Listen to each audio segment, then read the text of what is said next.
And welcome now to the one, the only, real Rad Libs podcast. This is your host, Vosh Vidya. Hey there, folks. How are you doing? I got no sleep last night. My fucking cat, dude, Artemy, holy shit. He's just decided 5 a.m. is when he gets food now. Okay. Feels like such a bitch move to complain. This feels like such a white person thing. To complain about, like, oh, my cat won't let me sleep. But goddamn, dude, like, he really won't. Like, fuck me. I mean, if he wants to wake me up, he will. Unless I want to, like, put him in a fucking burlap sack. Which I, as a matter of fact, don't. I like it when he runs around and has fun and stuff. Yeah, I gotta get him like an auto feeder or something. Holy shit, he is so fucking annoying. How's everyone doing? What a beautiful YouTube link, Eljes. Thank you so much. I'm sick? I'm sorry to hear that, Mabus. Why does the quartering think you're Shu's boyfriend? I don't think the quartering actually thinks I'm Shu's boyfriend. Shu has an extremely public relationship. I don't think there's much ambiguity there. Also, I've talked to Shu twice in my life. Like, over voice, so. Alvash, how's it going? Well, I'm tired. I haven't been getting much sleep lately. So part of the reason I haven't been getting much sleep lately is also because I have been playing Warhammer Total War 2. That is part of it. That is part of the reason. It is a very time-consuming game. But, you know, apart from that, things have been good. That sounds like self-harm. Hey, which faction? I'm a dwarf, baby. Aight. That's my dwarf impression. Total War stream? I think we're actually going to do politics today. Does that sound okay to you guys? Tell me how that sounds. Does that sound alright? Why is my light so bright? Holy shit. That's better. Jesus Christ, that was blinding me. Jesus fucking Christ. Oh, man. I love dwarves, though. I love artillery. I hate cavalry. Cavalry? Cavalry? Cavalry. Hey! We got so much to go over, folks. I'm excited because, you know, a lot of the politics lately, it's been we've had people on, or we've had like a debate or something, and we've had people donate obscene amounts of money to me just for existing. Isn't that nice?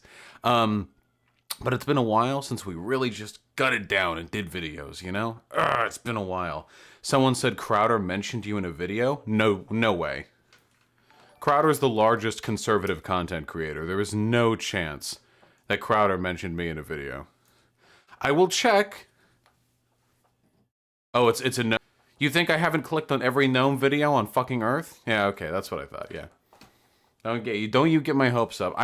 My soul still hurts from the Hassan debacle, you know? Can we get an instant, can we get a rewind on that one? Let's see, search, limit my search here. Nope. Yeah, here it is. This was the OG. Some really nice things about you at the beginning of his latest YouTube video, Peppa Hug. Oh shit, I like Hassan. What a fucking liar, dude. Beginning of his latest YouTube video, Peppa Hug. Oh shit, I like Hassan. What a fucking liar, dude.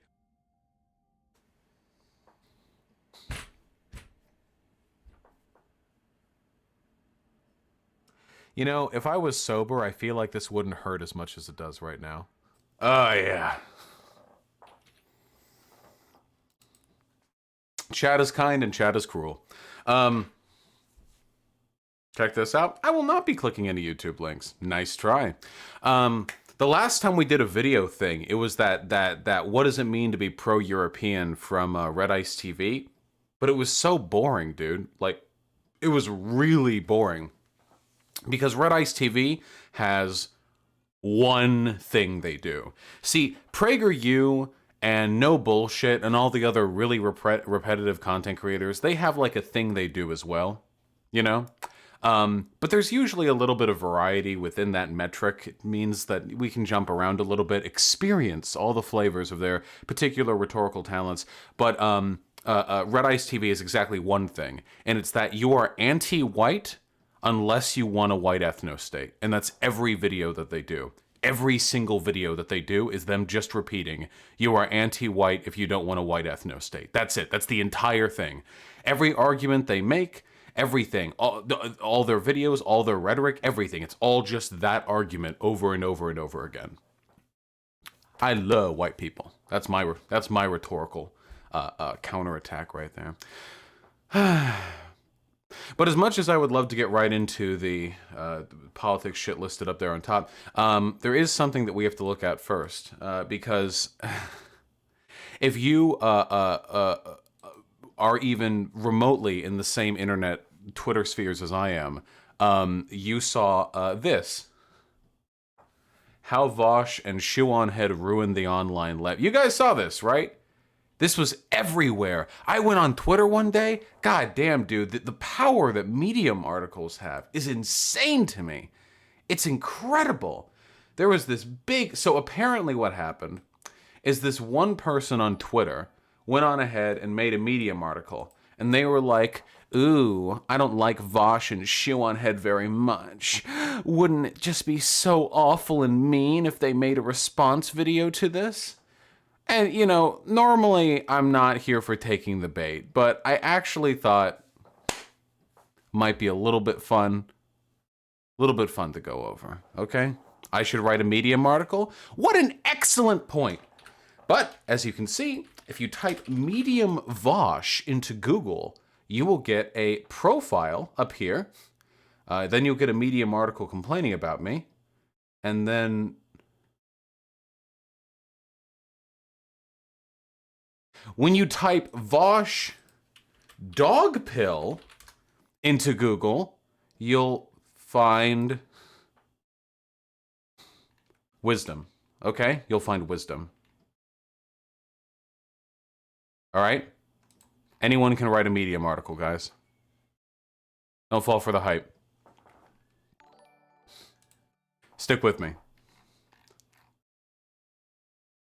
Now, I'm not entirely sure if the author of this Medium article knew how much her writing would blow up, because even though she opened up by saying, wouldn't it just be so mean and bad and dirty if everyone came over and made fun of me for my article, she ended up having to, like, delete the article and private her Twitter. I assume this is because of brigading from Shoe on Head's audiences. So this is a web archive link, which is why the pictures don't work. This one's caption says ContraPoints, and then in parentheses, Natalie. Oh, wait, you can just... Wait, how does that work?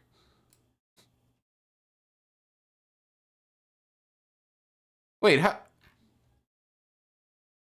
Wait, how does... Well, there's me. Wait, how does it... If it doesn't embed, why would it... I'm in.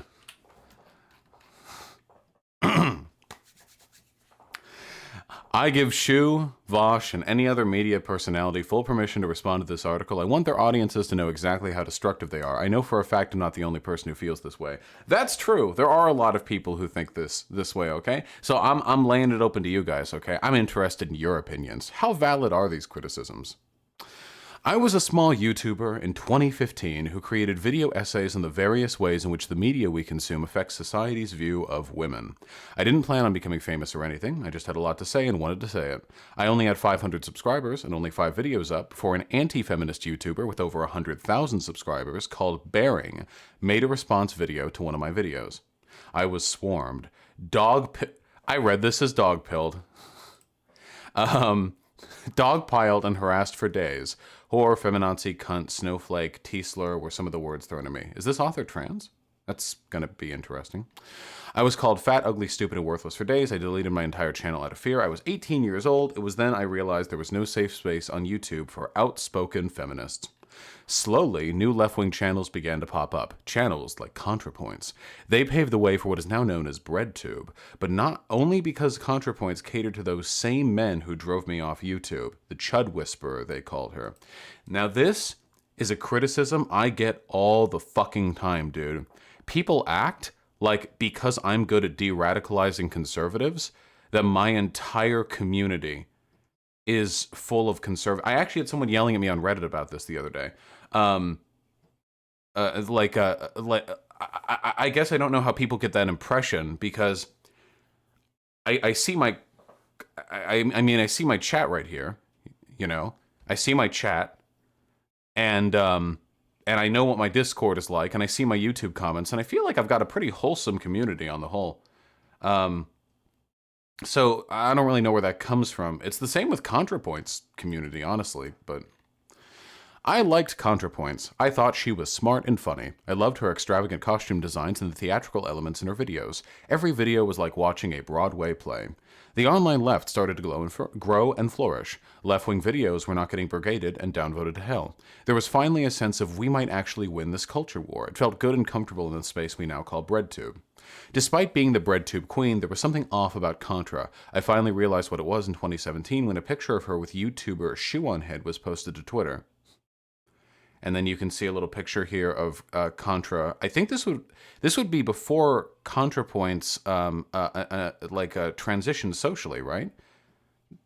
I think is wearing a shirt called Triggered, and there's Shoe on Head. Yeah, I believe she was non-binary back in 2017. Yeah, like genderqueer time. Shoe on Head, aka June, if that is her real name, was and still is the most popular anti-feminist YouTuber on the platform. Men love to see a pretty woman validate their opinions. Men love to see pretty women tear down other women. Men love submissive, youthful, she's 30, women who cater to their misogynistic worldview and validate their bigotry. See, a woman agrees with me. Shu became famous for tearing down other women, becoming a pick-me, amassing a total of 1 million subs in 4 years. 4 years of hating outspoken, strong women like me. 4 years of profiting off my pain. So I want to clarify something really quickly, okay? I'm not a Shu simp. I've been very critical of Shu's rhetorical strategies in the past, but I generally think she does good more than bad. One thing that's interesting to me is people call Shoe on Head an anti-feminist YouTuber, which I think might in some ways be an accurate description. This is the Brainlet channel. This is the politics channel that she does. Shoe on Head is known, I think, for criticizing liberal feminism. There's something, fuck me, dude. Shoe on Head had a conversation with the serfs, and the serfs told me what she said, and I think it was something along the lines of, Shoe on Head something like, I was criticizing feminism because I didn't have the language to realize that I wanted to criticize liberalism, or something like that. And I think that's actually a really accurate description of the direction that Shu's content has gone. Because Shu has always criticized feminism, but she's always criticized pop feminism. It's always been feminists who do like shit like the man-spreading craze, or like free bleeding, or feminists who are like hashtag kill all men, or feminists who want more female drone pilots and shit like that, you know? She doesn't like the commodification of femininity in like a liberal framework. Now, is there like, does she have enough like right-leaning people in her audience that are too stupid to appreciate the distinction and they interpret this as actually disliking feminism? Yeah, sure, of course. And I think that's legitimate criticism of her, but I do think it's really, really important to recognize that there's a big difference between an anti-feminist like bearing. I mean, we all know bearing, right?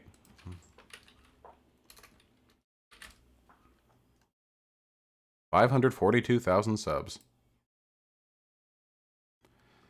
Feminist veganism, hashtag #MooToo. There's a big difference between reactionary, like full-on reactionary, like basically fascist YouTubers criticizing feminism because they don't like women. Yeah, it's the Rant Sona type, you know? Yeah. Australia burns, feminists most effective. They're still doing like the men are funnier than women, says science. See, this guy doesn't just dislike neoliberal feminism, he doesn't like women. I don't think I've ever, in all the videos I've ever seen of Shu, seen her actually dismiss women's rights as a concept. Like, ever. I've seen a fair number of it. I don't think I've ever heard her say, like, dismiss the idea of women having a right. I don't think that I've ever heard Shu even say, like, women haven't been oppressed. It's possible she used to say that back in, like, 2016, 17, but her content's pretty darn progressive now. Anyway, I just think it's really important to frame, like, what type of anti-feminist we're talking about here. I have a lot more to say about grift on head, but I'll save that for another entry. People call everyone online gets called a grifter, dude. It's really funny. People call me a grifter. How the fuck does that work? Who's less grifty than me? I get in trouble every other day for saying shit people don't like to hear because I have no fucking internal like valve. There's literally like nobody who's like on the left who's more willing to just fucking burn bridges by criticizing. I literally looked at Sean's tweets and thought he was being deliberately vague, so I got myself in trouble by criticizing him publicly for it. And like lost subs over it. I don't know. But people will call anyone like a grifter, you know what I mean? I love blood. Enter YouTuber Vosh, a stereotypical, overweight, bearded, okay, white, all right, pansexual, lol, leftist, feminist man. A debate bro like Destiny, but more insufferable. I think I'm about as insufferable as Destiny. Vosh, aka known by his Hibernian codename Ian, appeared on the scene seemingly out of nowhere and blew up pretty much overnight. Totally not view-botting and sub-botting. Thank you for the compliment. Is the king of bread too? Not pictured here, my crown. It's there, though. Vosh calls himself a free market socialist, and on top of just being the most unlikable man on YouTube, man, jeez. I haven't read this before, you know. Has a disgusting history of sexual harassment. He fantasizes about horse. His nudes are online. He uses Tinder to hook up. He uses slurs regularly and believes it's okay to say the N-word. Wait.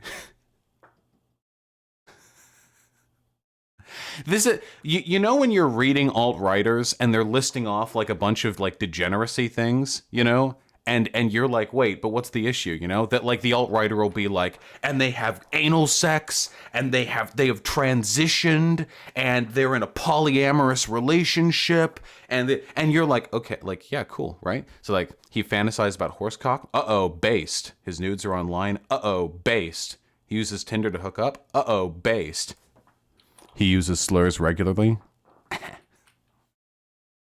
And yet, for some reason, he's embraced by the online left. I cannot escape him. Dude, I have less than 100,000 subs. I can't be that hard to escape. Jesus. As Vosh's popularity grew, so did Shoe on Head's interest in him.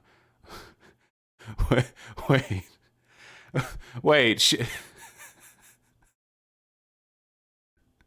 Are we like shipping this? No, I'm pretty sure Shoe on Head just like saw my videos and thought they were cool. She was messaging me back when I had like 20,000 subs. She went ahead of over 1 million at the time. I don't know if it was like she was interested in my popularity. Of course, Vosh was interested in her too because she's pretty and popular and white and straight, yada yada. First of all, I'm pretty sure Shoe on Head is bi. In fact, I know for a fact Shoe on Head is bi. Second of all, is the implication here that I don't go after non-white people? Do we want to look at my lineup? Do we want to look at my numbers? Do I need to pull up my fucking Polaroid flip book? Like, okay. This is really weird. What's funny is this is actually a really anti-feminist sentiment, too. The idea that men and women can't be friends with one another without there being some sort of ulterior sexual motive is usually used by people like Jordan Peterson. Jordan Peterson is fan like that. Like, we don't know actually what the rules are. When men and women work together in a workplace, we don't know. Historically, men and women haven't been together like this. We don't know the rules. Like that's JP stuff. Shu tends to gravitate towards whatever dominant male is floating around whatever community she's involved in. Is this the feminist version of calling a black person an Uncle Tom? First it was Sargon of Akkad, a literal white nationalist. Then it was her now fiancé, armored skeptic, her porn-sick BDSM daddy, and fellow right-wing anti-feminist chud. You like porn? And now it's Vosh. Wait, have Have I replaced Armored Skeptic? I thought, wait, aren't Shu and Armored Skeptic like married or something? I don't actually know if they're married or fiance or what. The implication here is that Shu was like the girlfriend of Sargon and then the girlfriend of Armored Skeptic, and now she's my girlfriend? Like, you can't put like work colleague, fiance, friend. You can't put them in the same list.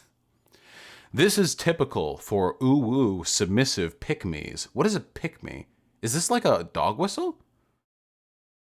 Does anyone know what this means? This feels like a femcel terminology, or like turf terminology. Would this be like a woman who just wants men's attention or something like that?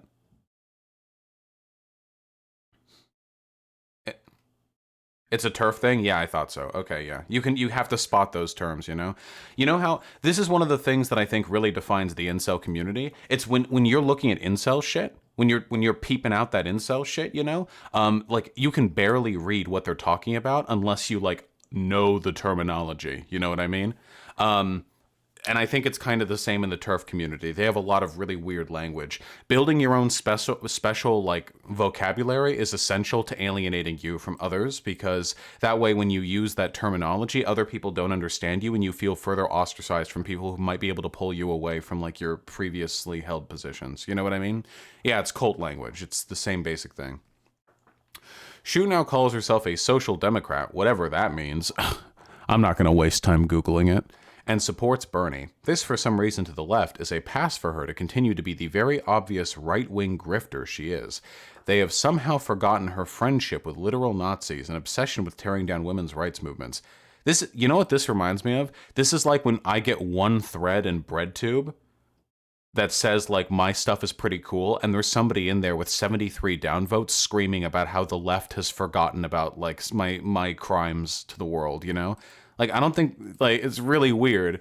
I think restorative justice is a really important part of being a leftist. So when your arguments against Shu are that in the past she hung out with, like, shitty people, I don't know if that's really effective, especially since she's denounced those people now. On my stream, as a matter of fact, we had that conversation. Shu also supported Bernie in 2016 when she was calling BLM a hate group, saying a black woman looked like a gorilla, and harassing a 17-year-old girl, Milo Stewart. I mean, I just harassed a 17-year-old guy, Jesse Grant, on stream, so I don't know if I'm in any position to criticize Shu. Why does she get a pass now? Because she criticizing the Democrats while Donald Trump is in office? And the GOP continues to strip our rights away. Wow, so left-wing. Slap some eyeliner on Sargon and maybe we can embrace him too. That's so weird, dude. Again, like, the implication is the only reason people are letting Shu get away with what she does is because she's a girl. That's really weird. These two grifters have destroyed the online left in a matter of months. Ooh. Ugh. Ooh, yeah. I've done more to the left than the fucking SPD ever did. Baby. I take down waves of Rosa Luxemburgs every day before breakfast. What I thought was a growing community of pro-women, here we go, pro-LGB, pro-POC community became an irony-poisoned, anti-woman, anti-POC space that would rival Stormfront. All right, I think we've jumped the shark here a little bit. If this is a troll article, I think we've jumped it right here. Pro-LGB and would rival Stormfront in the same thing. You know what's funny? I actually just got a DM from Shu today talking about this, or was it yesterday? I don't respond to my DMs that often. Okay. Has anyone heard of pink pill feminism? It's really good.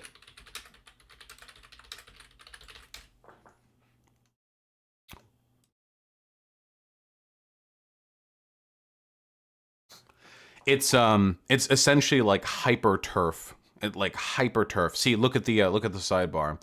A radical feminist sub focused around the pink pill philosophy of lookism, female separatism, the dangers of objectification, women going their own way, and the true nature of men.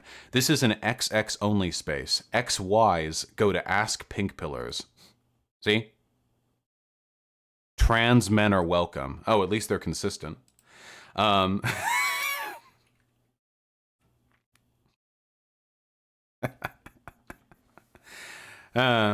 Anyway, it's really interesting because this is basically like this is like a perfect analogous mirror to the to like the incel MGTOW community. It's actually perfectly analogous. It's a hyper reactionary space that calls itself progressive because they orient their progressivism around their specific purported interests. It's not just femcells. It's femcells politicized and extrapolating political positions from their from their, I guess, personal suffering. Really fucking funny. I've gone through the subreddit a few times. The misery of these people gives me life. I won't lie. Holy shit, they're horrible human beings. But this is kind of like the end state of second wave feminism that I think is really like interesting. Second wave feminism kind of ended up being a fucking failure, didn't it? Like really though, didn't it? I mean, let's think about it. Like first wave feminism, like, you know, the suffrage movement, great, voting, fantastic. The second wave feminist movement, what did they get? They were part of the free love movement. They facilitated like an increase in birth control rights, I guess. Yeah, abortion, birth control, the pill was invented. Um, um, you know what I mean? Hillary Clinton, that's right. Yeah, girl bosses. That's true. That's true though, because fundamentally, first and third wave feminism were really dedicated, at least in their own ways, I think, to addressing systemic inequality. Second wave feminism also did that. There's no denying that abortion rights and the reproductive rights are incredibly important, like women's issues shit. But there was also this overlying, like, I think, girl boss, like individualist liberal sentiment that has kind of permeated the movement. And one of the biggest issues with it, I think, and one of the reasons why we see so many TERFs who call themselves classical feminists or second wave feminists is because they frame the relationship between men and women as a dichotomous and biologically essentialist one.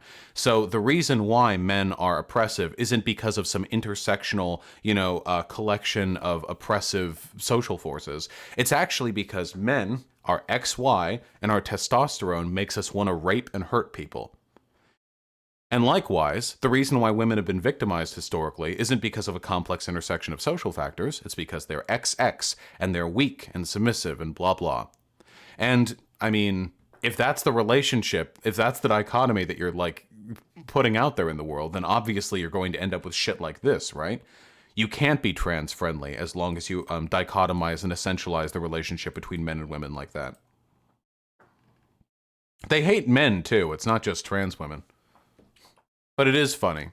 Anyway, I have a feeling I would actually bet a decent sum of money that the person who wrote that article is either of this subreddit or relates to it in some way. Nothing gives me more joy, nothing gives me more power than listening to transphobes cry that they're being excluded from the left. It's very sexually gratifying to me. I do piss, I do shit. Just all over the place, it does make me very happy. I wish I could debate more TERFs, dude.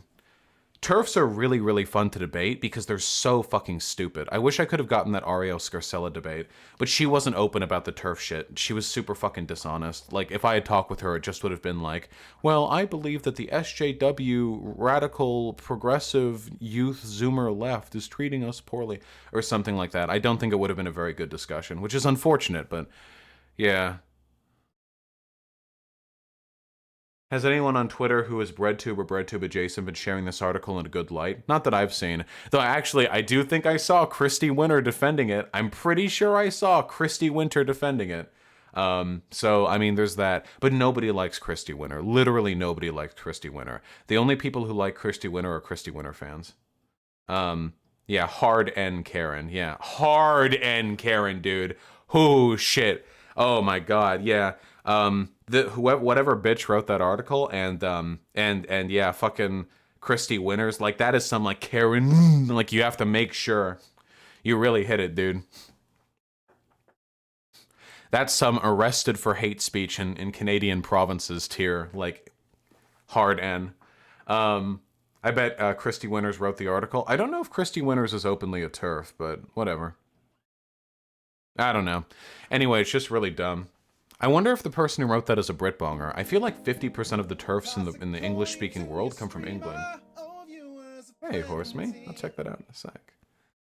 Um, I feel like they all come from England. It's pretty crazy. Somebody sent me an article on why that was once. Like, there's some really interesting, like, collusion of social forces to have led to that. But I don't know. I'd have to go over it again. Because of Margaret Thatcher? I don't know if Margaret Thatcher did that. Anyway, just a dumb little article. Now here's the real question. Up next, in the left corner. In the left corner, we have programs. Vincent James. Elites exposed after documents on diversity leak showing their plan. I've never done a Vincent James video before. This dude's a full-on neo-Nazi, or at the very least, he's a white nationalist. But he's definitively one. This guy has a secret weapon. Okay, are you ready for it? You guys don't even know, but I'm gonna hit you with it, okay? I'm pretty sure this guy's a fucking Nazi.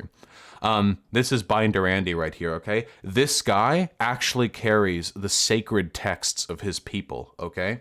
I don't know what fucking backwater dredge of the American South this motherfucker came from, but he has a clan down there, okay? And he carries their litany with him. And when he fucking steps up to debate, he rolls up. Four fucking Palin bearers, 8 men on each side, carry his his Ford pickup truck on their shoulder like those pallbearers, and he marches forward. And then, as he approaches you, looking down from atop the fucking the hood of his car, he opens up his sacred texts, and it's a giant book filled with black crime statistics. That's what he's got, okay? He just, you see, the lumbering, you hear the march of the 16 men walking, and he opens it up, this massive tome bound in human leather, okay? And it's 3,000 pages thick, but one page is filled, and it's just like little like 1997 tier era like FBI crime statistics, you know? No, like legitimately, that's this guy. I have never actually I have never actually done a Vincent James video before, which is really funny because during the pre-stream when I was like just drinking coffee back here, by back here I just mean in my room.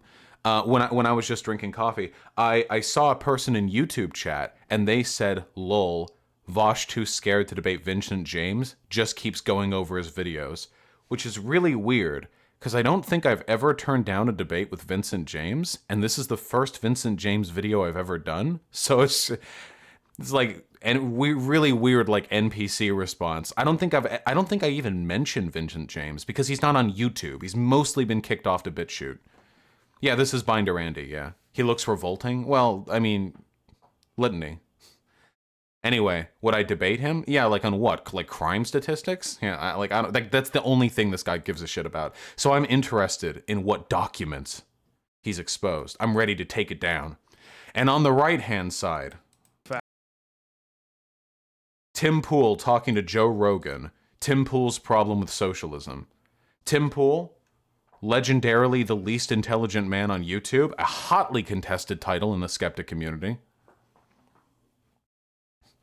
There's only suffering. There are two paths, and both of them are thorny, folks. So we're going to have to make a decision. I want to pull. This weird fucking echoes sign diversity plan, or this shit. And while you're polling, I'm gonna read out donos. I'm such a huge pussy. Oh man. Oh, you guys are gonna 50-50 it, aren't you?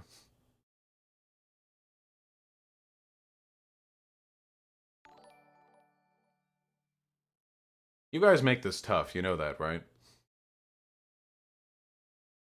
What we need to do, I wish there was a way to do like a hidden poll, so like the results don't display until after the poll is done. Oh. Well.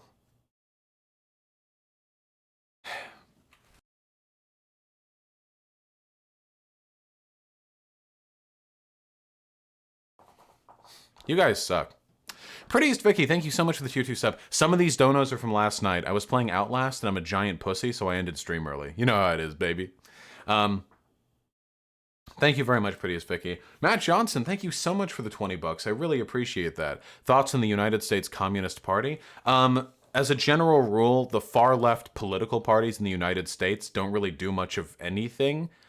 Because there's literally no electoral viability for them, so they basically just like exist so people can say they're a part of it. I wouldn't bother, honestly. I don't think there's much of a point in aligning yourself with third parties. You can like work with them, but like I don't know. I'm not a huge fan personally. Just our democracy sucks. You know what I'm saying. Libraven, thank you so much for the 10 bucks, comrade. I finally have a stable income as of this month. Been loving the streams lately. Your based lib takes have been incredible. Yeah. Libraven, shut the fuck up. You're fucking contributing to me being called a lib all the time. Jesus Christ. Tashiro, thanks for the 5 bucks. Mythology with the gifted tier 1 sub. I really appreciate that, comrade. Swooping Eagle 1, thanks for the tier 1 sub. Happy to help you get through college. And Frosty T.O., I'll probably end up playing the Dead Space games on stream. No doubt about it. They look like a lot of fun. Logan does the thing with the tier 1 sub. Thank you. And Noise with the 5 bucks. Todd is the male Karen. True. Accepted with the tier 3 sub. Thank you. Just got fired. Kind of want to die, but leftist stuff. Accepted. Take care of yourself, comrade, okay? Leftist stuff is indeed very fun and very important, but you got to take care of yourself, comrade, all right? I hope you're able to get a job again soon. Stay strong, all right? I love you, buddy. Let me know if you need that fucking 20 bucks back. Iron, happy to have you back watching live. Thank you for the tier 2 sub. And Iskander Soren, thank you for the 5 bucks, comrade. Loki the cat. Fucking absolute monster, dude. Fuck Google in the ass. How do you feel about Sam Harris? Would you consider him an ally when it comes to coalition building? No. Sam Harris's fan base is entirely right-wing. Because Sam Harris has completely aligned himself with conservative reactionaries and like Islamophobes. Like I don't think he does like literally nothing. He does literally nothing for like any progressive. Like he doesn't. Also, his philosophy is dumb. If we just assume that the things we like ought be, then we've solved the is-ought gap. Yeah, I know. Yeah, I get it. I fucking get it, my dude. Do you plan on reacting to the conservatism as the new punk video? Sir Doug Ratman, yeah, it's been in the list for a while. I promise I'll get around to it. Can we sing a little birthday song for our boy Karl Marx? It was his birthday yesterday. Happy birthday to you, Karl Marx. You're beautiful, and I hope I get to visit your grave sometime. I don't know. Hold on. Let's go through a few more. 900 by 900 with 2 bucks. Yeah, I saw this. This is really funny. Look, you know how people are always saying anarchists don't read theories? There was actually like a published article from cop infiltrators from pigs trying to get into like anarchist sects or anarchist like organizations, and they were like, we can't do it. They're all too educated. They're too well read. We can't blend in. We all have to read fucking 18 months of leftist theory before we'll even get in through the fucking door.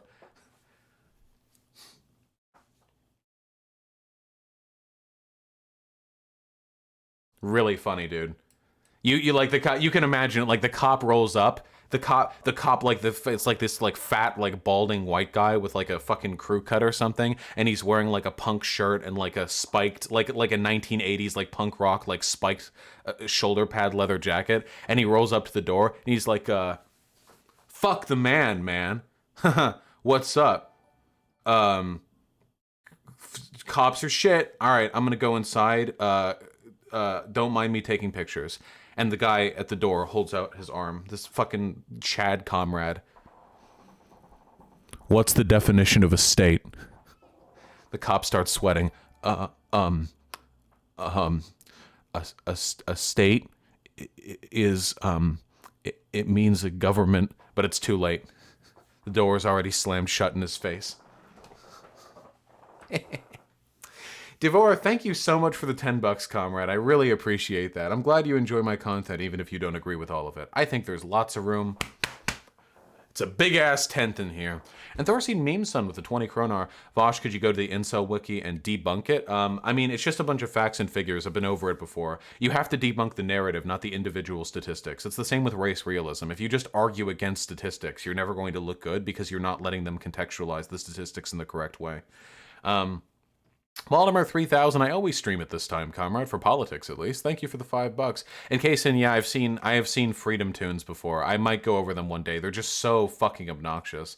Gentlefish, thanks the $5. Cat tax? Baby. Double baby. Double baby?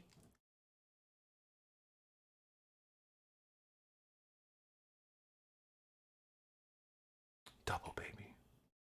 All right, we're almost done. You and Shu are the best things that have ever happened to the left. Oh, Matthew Caffrey, I'm sure that's an exaggeration, but thank you for the £5, and I really appreciate the kindness.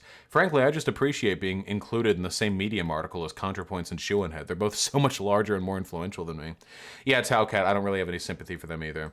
And Benny, 10 penny with the $15. Hey, Vosh, PK once said that bread is a sacred luxury. Is the supreme call. How can any of us morally justify any luxury we own when others are without bread?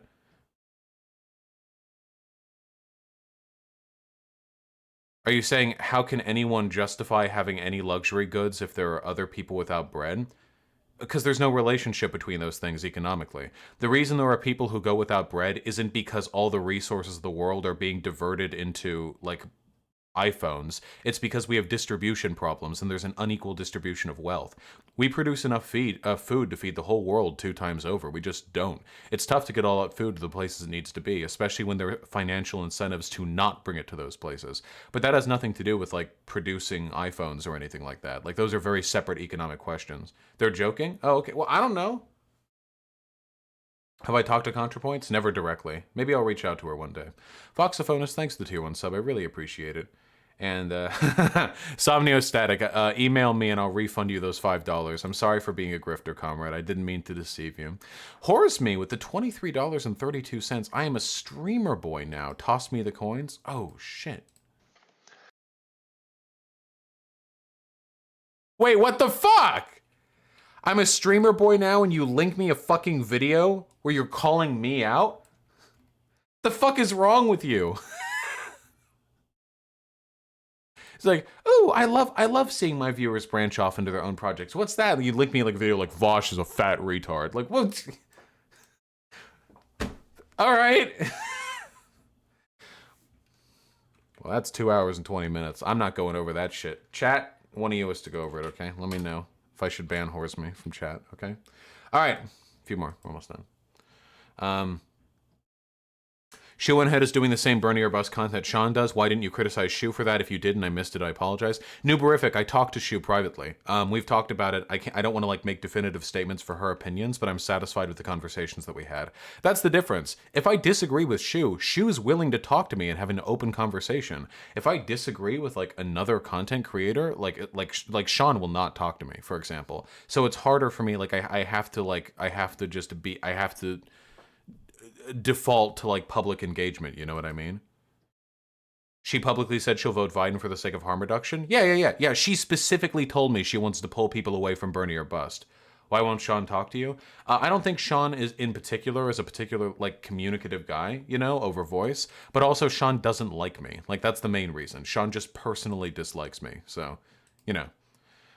Thank you for the gifted tier 1 sub, Coladict. I really appreciate it. And true chromatic scale. Maybe one day I'll get my hand on the book. Thank you for the tier 1 sub. True Reddit, yeah. This guy just fucking hates black people. Who's easier to deal with, capitalist realists or woke scolds?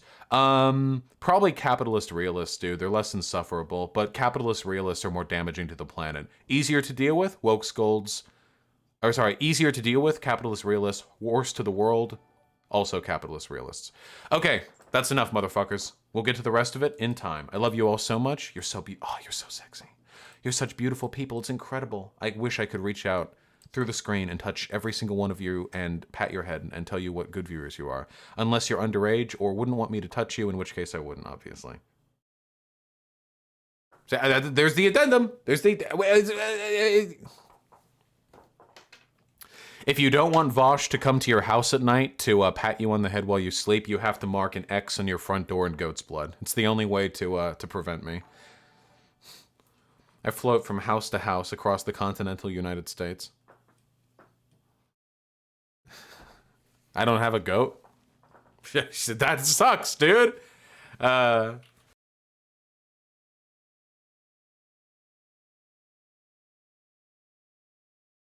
Yay. Is IQ real? I mean, yeah, it is a descriptive measurement that exists. It just doesn't describe the things a lot of people pretend it describes. Why does Sean not like Vosh? I think Sean is of the opinion that I'm just like a hyper contentious, like reactionary type. Well, I have no idea what the end of our little fucking democracy sesh actually ended up telling us, but I kind of want to do this first, my guys. That's what I'm feeling right now. And you know what? We've got room in our hearts for both. We got room in our hearts for both. And if you want better results next time, maybe don't fucking hyper enlightened centrism 50-50 every fucking poll we do. Maybe if you want better fucking results. God, can you imagine if the actual fucking electorate acted this way? Like, it's November and people are like, oh shit. Oh, Iowa's tipping towards Trump. Okay, Biden. Oh shit, it's going to Trump. Like that's real. Real enlightened centrism isn't not voting. It's voting for who is most likely to lose to try and balance it out. Anyway, Vincent James, my brother from another mother. How you doing? What lay me low with your tremendous grimoire of race crime statistics. I'm ready for it, comrades. I'm ready. Hit me up. I'm not sure if you saw the story posted on my Telegram channel the other day, but it's a very important story that we're going to go through and highlight. And I would ask that you would share this with family and friends. Copy the link and share this with whatever family member or whatever friend that you can think of. Regardless. I never do this, by the way. Should I do this stuff? Hey, guys, we're at the beginning of a YouTube segment, right? YouTube segment. Hey, guys, if you like this video that's probably going to be debunking the JQ or something, share it with your family and friends. Your coworkers, share it to them. Is there a sweetheart you're interested in? Send them this video to test whether or not they agree with Vincent James. Apparently that's a thing people do. All right, there you go. Regardless of political positions, it doesn't matter if they're left, right, or center. It does not matter because the broader portion of society supports the middle class, supports the workers, the backbone of society, as many politicians have told us in the past but never followed up on. What? Okay, so right off the bat, we're getting some like weird right-wing populism here. All right, let's see how this goes. And the reason why I say this is because there were some very interesting documents that were leaked. Amazon, Whole Foods, other corporations that show them admitting that they push for workforce diversity quotas, so on and so forth, because it helps prevent unions. Now, we all know that unions are able to argue for a higher wage. We know this better than anyone else, right? We know that unions together collectively are able to argue for a higher wage. And mass immigration has been the tool. Historically, it's been a tool used by the GOP 80s, 90s to sort of bust up unions because they overwhelmingly voted for Democrats. Do we have these leaked papers? I don't see it. I see stock up on gas masks, subscribe star, get emergency food supply with a 25-year shelf life. They all tend to be the same. I don't see any data on this. Did they specifically say because it prevents unions? Here's a hot question. Why is it that having a diverse workplace tends to make it more difficult to form a union? But now it's become a tool, one of the main tools in the main toolbox of the elites to undercut the middle class of America and keep you enslaved. And these enslaved. Ooh, I'm ready for it. These documents just prove this even further. I mean, we all knew this from the H-1B visa system, right? We all saw how Disney was forcing Americans to train their foreign replacements, otherwise they wouldn't get their severance package. That was one very specific instance that I do not defend, but I actually just got, big brain time. I just got an email today from a hiring manager who gave me a fuck ton of information on H-1 visa systems. Everything that these Nazi dipshits say about them are completely fucking incorrect. I can't show the email because I don't want to dox this guy, but so this is something that they'll say. This is something that Nazbol said to me when I talked to them the other day during that call-in section. They made the argument that, you can find data that immigration normally doesn't lower wages for Americans, which is a fact, But what about H-1 visas? We have a STEM crisis, and it's being made worse because we're bringing in these like super cheap H-1B workers instead of like training their domestic, counterparts. But I got this massive fucking info sheet. This is a complete lie. First of all, as to my knowledge, positions have to be open for a given length of time, unfilled by domestic workers, before you can fill them with an H-1B visa worker. Second of all, H-1B visa workers are more expensive to hire than domestic workers are, for a wide variety of reasons. And when people come in on H-1B visas, these aren't like poor fucking Indian peasants who are working for $6 an hour to build applications. These people are paid more. They're paid more than domestic workers are because they had to travel across the fucking planet. For non-FAANG software engineering companies, H-1B contracts are dramatically more expensive than full-time employees. I'll give you a number. I have a redacted contract right now that I'm paying redacted $150 an hour for. My senior full-time developer costs roughly $80 an hour. I looked up some data very quickly to try to corroborate this information, and it was basically true across the board.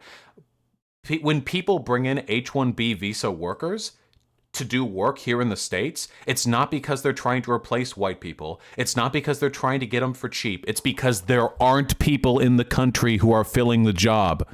And I don't know about you guys. I love the United States of America. I don't really like the idea of massive senior tech positions being left unfilled because we're too racist to spend extra money to bring in competent foreign workers to fill those holes. We found out that Microsoft and many corporations in Silicon Valley were doing the same thing. We know that mass immigration is a tool under the guise of... Notice how his non-specificity there? There was one case where people were training their replacements. That's something that happens all the time, though, like across all industries. You guys realize that, like, generally speaking, you want the next people to come in to be, like, informed about the job, right? So you educate your replacements to get your severance package. That's part of your job. I understand that capitalism is cruel, and it is, and I'm not defending capitalism, but think about it, like really think about it for a second. As long as you are working in that job, you are not entitled to a severance package if you are negligent in your work responsibilities, and your final work responsibility will be to make sure the next people coming in know how to do the job. I understand, again, like, I'm not saying this is a humane system, but this is just something that happens under capitalism. You're not going to fix this by getting rid of immigrants. This happens with domestic workers, too. When I worked for a mall as security, I watched people train their replacements. I watched white people train white people to be their replacements. I don't know if no severance package hinged on it or anything, but like, it's just a thing that happens. Of a virtuous goal like diversity is a tool that the elites have been using for quite some time to completely keep the Americans enslaved. Wait, do you mean Americans or do you mean white Americans? Because there are tons of non-white Americans who contribute to the diversity of this workforce. After all, so really think for a second, okay? He was saying like Whole Foods is hiring diverse groups of people to prevent unions. Do you think that Whole Foods is getting H-1B visa workers from foreign countries to stock their shelves? Or do you think they're using Americans in the country of America? Really think about that for a second. He's not saying Americans here, he's saying white. Enslaved and in debt. And so these documents really prove this. We're going to go through the story today. Is this guy a Nazi? Yeah, 100%. Third world people bringing their third world problems. It won't be diverse enough until there are no more white people. They're not elites, they're terrorists. Diversity is a code word for white genocide. The point of diversity is the death of whitey. When elites demand diversity, what they really want is white genocide. Diversity is our strength. Now they know who the R is referring to. Yeah. We know what this is meant to appeal to. So we'll debunk all the claims we can. We're going to talk about unions. We're going to talk once again about how half of construction workers in Texas are illegally here and how wages have been plummeting for the past, I don't know how many decades. Oh, I can't wait. I'm so ready to get to these points. In Los Angeles, the same This thing. is low-hanging fruit? No, it's not. These are literally the points made by pretty much all like Nazbol or like Nazi groups in this country. This is like a compendium of all the arguments that I'm going to need to prepare myself against. How many of them do you think I can respond to with basically no research? Happening. Union membership is on the decline. Wages are on the decline in a bunch of different industries. Whoa. Unions are on the decline. Wages are on the decline. What the fuck does that have to do with immigration? And it's not the agricultural business, as many people would like you to believe. That's a small portion. As a matter of fact, even Pew Research admits that construction is one of the largest industries. Hospitality, the restaurant industry. You think that these are jobs that Americans don't want to do? We have record low unemployment. The idea that immigrants are stealing our jobs and that hardworking Americans aren't able to find this is ludicrous. We have record low unemployment and people are still using the stealing my jobs argument. Well, of course, unemployment's up now because of the pandemic, but right now, Rona, obviously. Okay, but that doesn't really refute the point here. How many more jobs are we going to add onto the list of the supposed list of jobs that Americans don't want to do? Nobody is making that argument, dude. Guys, just so you guys know, our economy is literally dependent on undocumented immigrants. No matter how much the fucking MAGA hat dipshits want to complain about it, it is an empirical fact that there was a market need for additional labor in the agricultural field that was not being met through domestic labor. It just wasn't. I don't know what Vincent James cries himself to sleep thinking every night. The idea that there was this secret group of earnest, green-thumbed, hard-working Americans that were just ready to go down near the border and start, picking tomatoes and stuff, and then they couldn't because all the illegals came in. It's just not true. It's not true. Yeah, the UK recently had to bring in Eastern European migrants for fruit picking. Guys, just face it. It's just a fact of the matter. Agricultural labor fucking sucks. It's just not that good labor. It's just not. A lot of Americans don't want to do that shit. But just because that's the case, that doesn't mean every single job an immigrant takes needs to be a job an American doesn't want to fill. Why? That's not how the market works. Why the fuck would we care about that? So this is a very important story, and I really want to highlight this. So make sure to share this with family and friends. Before we get started, I just want to thank this video sponsor. This video has been kindly sponsored by Get a Gas Mask. With mask shortages all around. Jesus Christ. Fucking weird prepper shit. Wait, are there people in the chat who have those documents? Head Redux, that archive link that you've given me, it links to a privacy error. Do you have a better link for that? If I could corroborate what this guy is saying against I guess I'll just, it's 403 forbidden. If you can get me the data, it's 403 forbidden, the link you're giving me, the archive link. Here's the whole food source.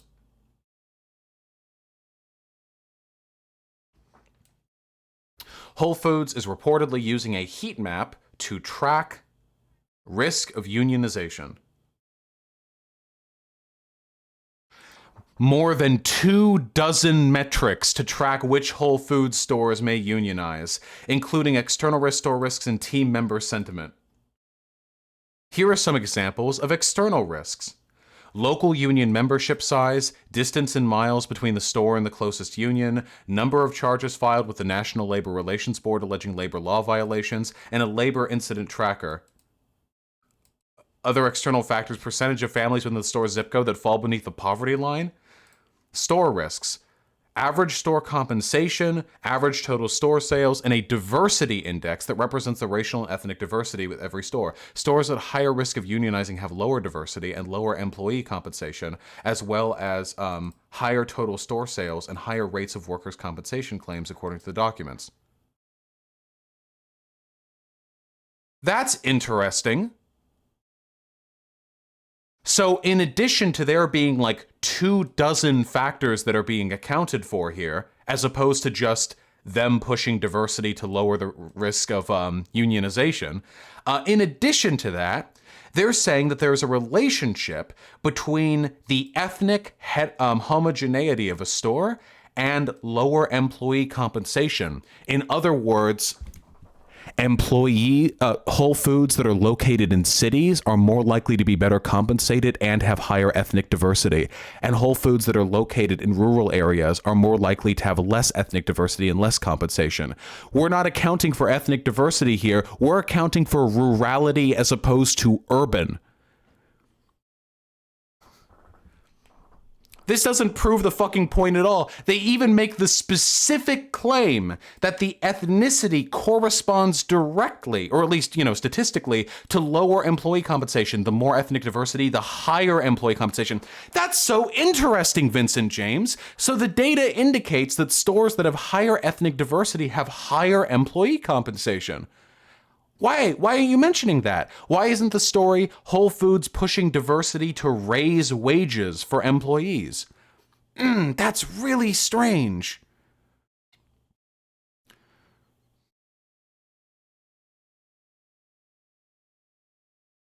I wonder why. Maybe it just doesn't make his point seem as strong. So in addition to there being about 24 factors here, so A, it's not just diversity. B, diversity corresponds positively with higher employee compensation. 3, there's no evidence here that Whole Foods is specifically pushing for diversity to lower the risk of unionization. So this is incredible. Not only did he misrepresent the information available, but not only does the information when presented flatly actually disprove his point and provide counter arguments that he wouldn't have an answer for, but it's actually wrong in ways that I couldn't have anticipated. That's actually incredible.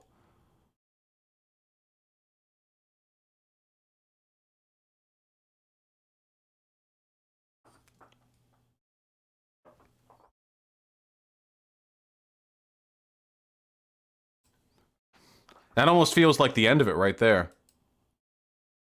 It's saying that both low diversity and low wages contribute to risk. Yeah, but it directly links those 2 points as well, gray zero. And it makes sense anecdotally because we recognize that there's higher rates of ethnic diversity in cities, and cities also tend to have higher rates of compensation because there are higher costs of living in those cities. Like the data there just does not support his point even remotely. So I don't even have to argue that there are like lurking variables here because the article itself acknowledges those lurking variables. Around the world of all types, Preppers Peak wants to extend a special limited offer to you. Oh wait, I don't care. Advertise in your own channel. Documents show that these corporations are admitting that, quote, workforce diversity helps prevent unions. This story is originally from the Business Insider, by the way. Now, why would they be afraid of unions? Why would they want to? What is that? Vosh can't take on alt hype. He just likes talking without making sense. Hello, good goy 62. I love talking about Nazi shit, and all of you fucking cockroaches swarm into the comment sections. It's very fun. Alt Hype was the one who was too much of a pussy to debate me, by the way. That dude is a drama whore. He just hounds. You know what's really funny? Do you want to know how pathetic Alt Hype is? After Sean published his video on the bell curve, which corroborated all the evidence on how the bell curve was just a complete shit piece of literature, the Alt Hype quickly pumped out 3 short videos on how Sean was wrong, where he got multiple empirical facts incorrect on the subject of Sean's video, and then they didn't get the attention he wanted, so he had Black Pigeon Speaks rehost them on his channel. He's a little fucking slimy drama whore, and the only reason he made a video on me was in the hopes that a growing, larger content creator would acknowledge him. Prevent unions from forming. Well, it's because unions can argue for a higher wage for their workers. Oh, speaking of the bell curve, hey! The reason why we've seen a lot of corporations lately, a lot of companies, get woke. We've all heard the mantra, get woke, go broke. Do you really think that these... Well, wait. So the mantra, get woke, go broke, is factually incorrect. The reason corporations go woke is because it makes them more money. That's the reason why. That's it. When they appeal to progressive interest, it's because they're trying to diversify their audience base. That's it. These people will say like, go woke, go broke. But then like movies like Captain Marvel make like $13 trillion or whatever. Like there's no relationship here. Mega corporations and these billionaires are pushing a, quote, woke message because they actually want to make a massive societal impact. What woke message? Are we going to talk just in generalities, or are you going to use specifics? because they want to see true social change and make everyone fair and equal. Nobody, no leftist has ever. Doesn't H Bomber guy literally have a video on this?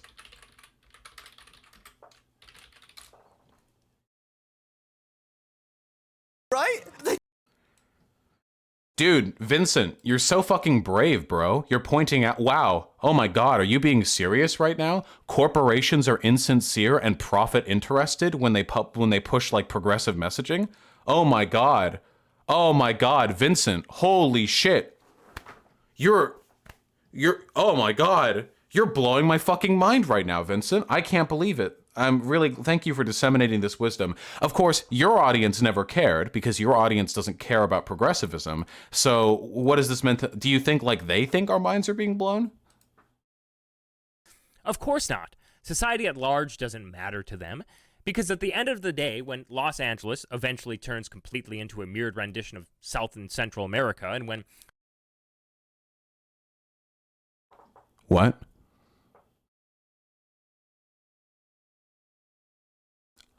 I don't know where this fucking hick came from. I lived in Los Angeles 20 years of my life. It is one of the most prosperous, culturally rich, and strong cities on the planet. Crime is down. Investments are up.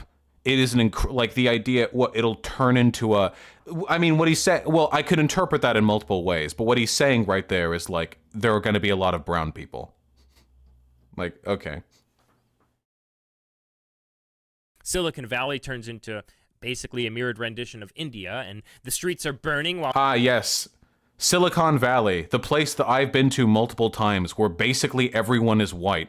The only people who are from India are the aforementioned incredibly rare H-1B visa workers who come because white Americans are too fucking stupid to fill basic fucking tech jobs. Dude, it's not... Hey! Wake up! Vincent, if you want to fix the problem, invest in education, dipshit. The reason why they have to keep going to India is because their education system is better than ours. Hey, you want Whitey to do better? Maybe invest in your own fucking systems. While they're sitting up in their ivory towers, it doesn't matter. What the fuck does that mean? Who are we talking about right now? Tech bros? Are we talking about CEOs? Are we talking about like social justice? Who are we talking about? To them, because they'll be able to afford a place, a safe space where they can reside and you can't enter. A safe space where you can reside. What, their mansions? What is the... So, again, I know that his language must be really confusing to you guys because you're not woke to Nazi dipshit speak, but I can translate for you. The argument he's making is that a bunch of corporations are totally okay making a fuck ton of money off of bringing brown people into the country because they don't have to deal with living with brown people because they can live in their gated communities. Except, wait, all the concentrations of wealth in the countries are in cities, and cities are the most culturally diverse parts of our country. Oops. Oops. Uh-oh. I guess you could say they have a safe space like their house? But it's not like all the fucking wealthy tech CEOs are forming like a white ethno state somewhere in Wisconsin where they're living out like the consequences of their immigration policy, which is, by the way, not their immigration policy. Immigration policy is put into law by Congress, not by fucking CEOs. What is the relationship here? Does this guy realize? Like, he's talking about big business here. He's talking about the relationship between profit and immigration. You do realize that immigration law is dictated by elected representatives, right? Like what? You think fucking Jeff Bezos walks into the floor of Congress and like slams an article down and he's like, we need more brown people so I can make more money. And then Congress just passes it? Or do you think it's probably a much more complicated relationship of a fuck ton of economic factors? Because the moment that you venture off into their gated white communities, you will be removed by force. With a... What?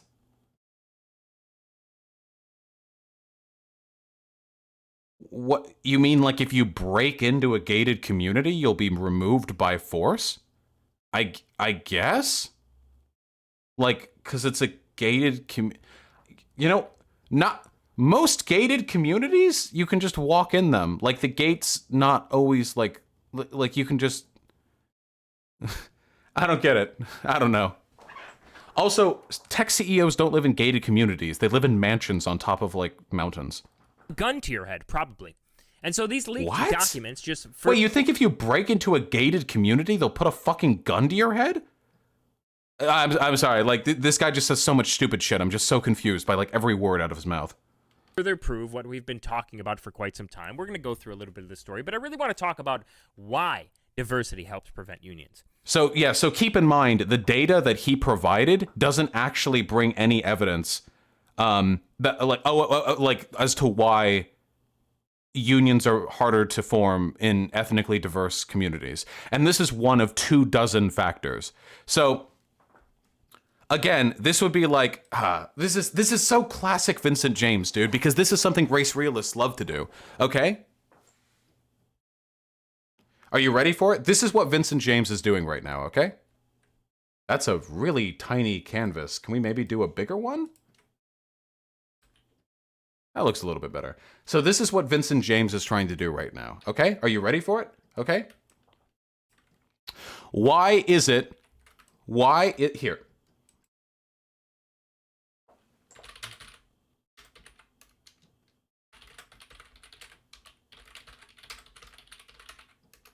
Why do black children do worse in school?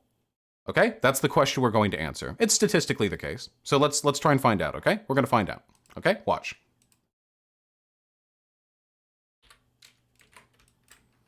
So over here we've got we've got preponderance of single-parent households. Over here, we've got substandard drinking water. Over here, we've got they live in a food desert. Over here, we've got over-policing of the community. Over here, we've got dangerous and unsafe neighborhoods. Over here, we've got like substandard underfunded schools. Over here, we've got systemic poverty driven by longstanding economic like everything. And then like there's a little one, okay, and it's lower IQ, okay, all right. Because that probably does factor in. And then Vincent James looks at this, and this could be like a giant document written out by sociologists or something, and he would ignore all of this. And then he would make a video entitled, "Why do black children do worse in school? They just have lower IQ." Except he's ignoring the text inside of the little IQ bubble,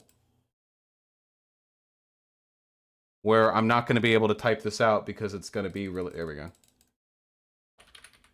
Oh, yeah. No, that's not going to... Yeah, we're just going to have to imagine, okay? He's ignoring the little text inside of the bubble where it says, caused by other factors, such as substandard schooling, single-parent households, over-policing, lead and water, and so on and so forth. That's literally what he's doing here. There's a million characteristics. He latches onto one of them, makes it an essentialist characteristic, and then he pretends there aren't other explanatory variables that go into it. And he's falling, by the way, and you guys say like he's an Oswald or what. I don't fucking know. He's Nazi, Oswald, I don't care. What's interesting to me, this is the exact same trick that idiot racist union leaders fell for back during the turn of the 20th century. These mouth-breathing numbskulls. We should secure better wages for our workers, not those blacks. And then, when it came time to strike, all the fucking white workers would strike, and the black folk wouldn't. Because they're not in the fucking union. Why would they strike? They have no incentive. Why? So the racism of the early union leaders actually prevented the efficaciousness of a lot of early communal labor activity. Specifically because they were racist. And that's exactly what's happening here. So it says here, leaked internal documents from Amazon-owned Whole Foods reveal the company rates their stores using a, quote, diversity index, and determine the threat of unionization is higher at stores with lower diversity. Mm-hmm. Whole Foods is keeping an eye on stores at risk of unionizing. Oh, look at that. Oh, I was about to ask, is he just reading from this article somebody linked me in chat?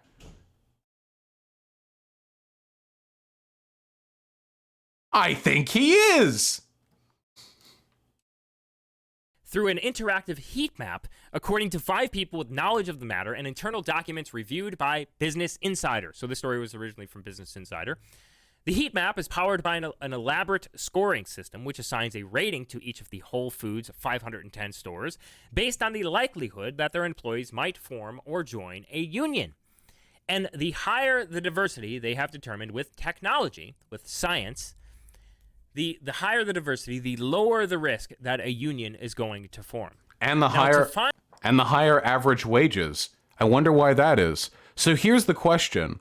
If you're Vincent James, your goal is to take all available information and turn it into evidence that black people or whatever are bad, okay? So here's the question. If you are Vincent James and you encounter the information that more diverse stores have higher average compensation, how exactly do you reconcile that? Do you believe that having cultural diversity actually increases wages, Vincent James? Or would you think, oh, well, there must be some other confounding variable to explain that? Would you think like, oh, well, maybe there's some other thing? Would you say, hey, maybe it's because more diverse communities are in cities which have higher costs of living? But you're not willing to do that for the union thing, are you? Very selective rationale. Find the reason for why this is the case. All you have to do is look at the neighborhoods that have demographically transformed due to mass migration. Ooh! Interesting. These are a lot of really poor neighborhoods we're looking at right here. So are these the neighborhoods that have higher on average compensation? This has nothing to do with mass migration at all. This is just like, if you want to know why this is, Google's rundown buildings in Bronx. Look at what happens when non-white people live in an area. All around America. Yes, East Los Santos over here. We can look at California in particular, where I live, and we look at some of the neighborhoods that were very, very safe. Anaheim, California, for instance. Garden Grove, California, for instance. California used to be the Golden State. I think that you've heard that term before, right? It's still wait. State. It's still called the Golden State, dipshit. Do you think they changed the logo? Well, they used to call it the Golden State. Now they call it the Golden Brown State. What the fuck are you talking about? Jesus Christ, this is so stupid. We look at neighborhoods all around California that have transformed, where the majority population in these areas, in these neighborhoods, are now comprised of the demographic that has made up most of the immigration coming in here since the 60s. And we look at those neighborhoods and we see... Oh, that's really inconvenient for his point. Oh, man. Oh, wow, that makes him look really stupid. Oh, wow, oof. It's a good thing right-wingers can't read, because if they could, man, they would find a lot of really inconvenient data out there. Oh, boy. Do you think Vincent James just Googled, like, brown ghetto or something? Like, what do you think? What do you think that he Googled?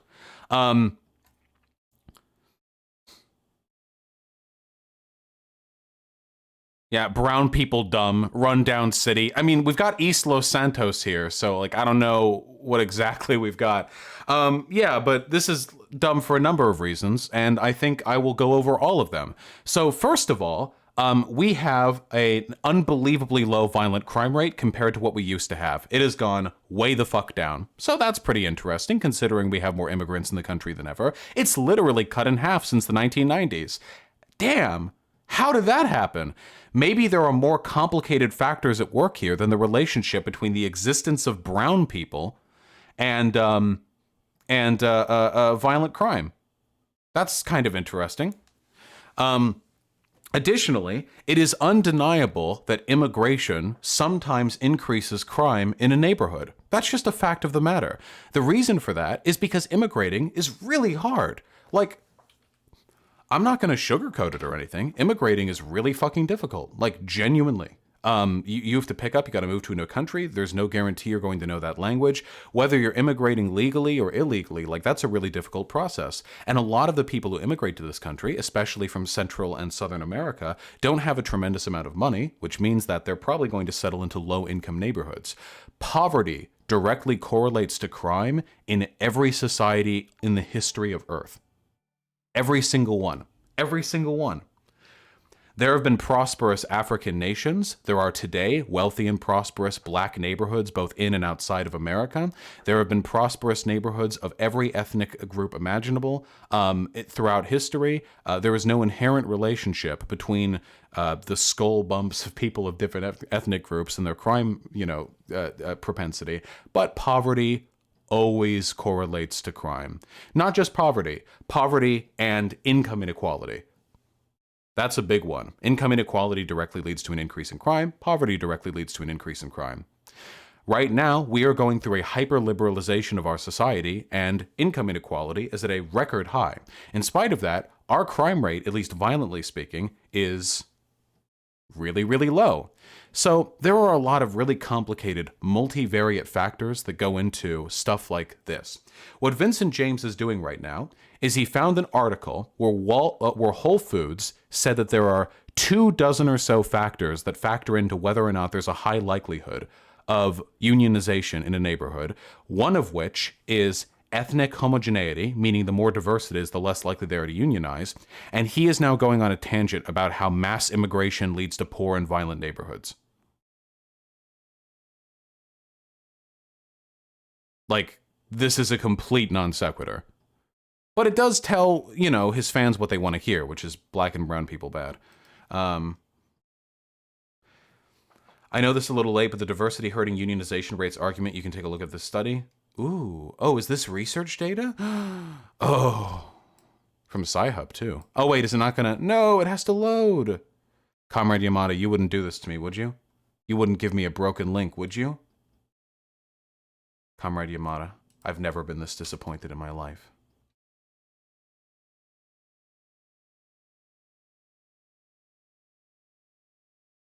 I am disgusted. Find a way to get that to work for me. Link not working for me. Nice. Comrade Yamada, you disgust me. Anyhow, the tangent that Vincent James is going on right now is completely unrelated to the problem that he is attempting to address. And what makes it even funnier is that the very article he looks over says that higher ethnic diversity corresponds to greater wages. Do you really think that you're going to see greater average Whole Food employee wages in neighborhoods like the ones that he's just Googled right now?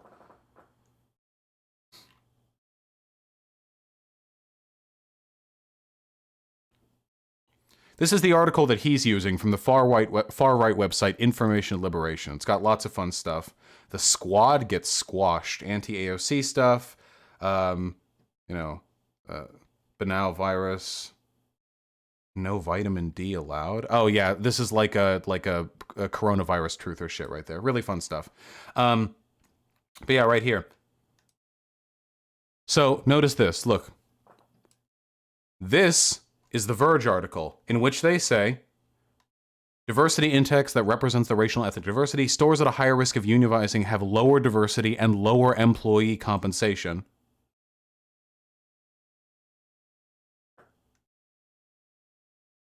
They don't bold that part. I wonder if they don't want people to think about that part specifically. Like they don't finish the sentence or the clause, they just stop it right there. I'm actually surprised. When I compared, I was actually really, really expecting them to like ... it right there, you know?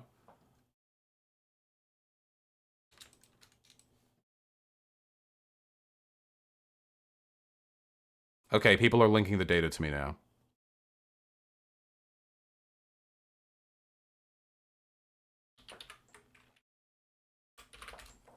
You don't need to link anymore, guys. I've got it. Thank you, Sci-Hub.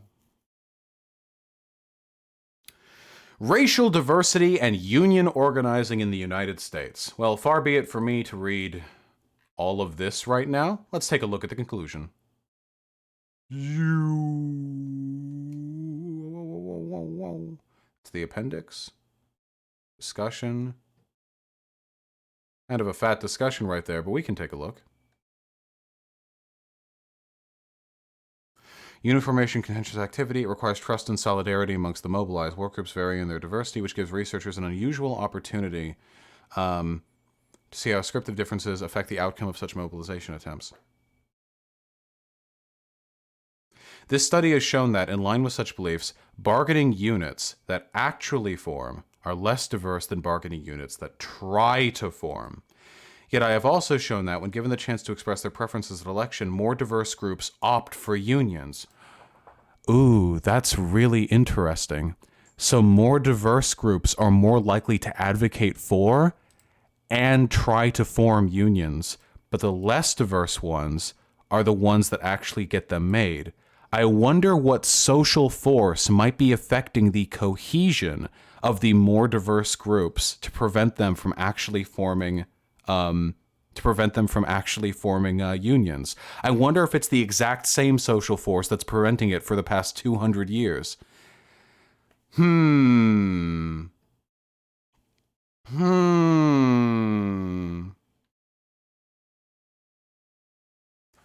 One contribution of this study, then, is to propose a mechanism that is different from the one often proposed for why racial diversity makes union workers harder. Does it mention racism here?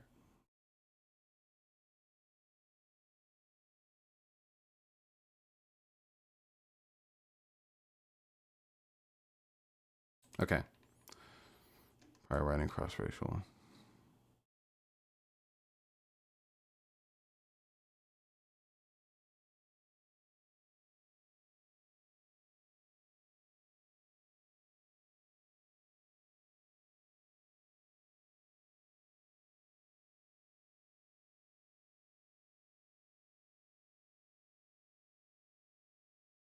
Fascinating.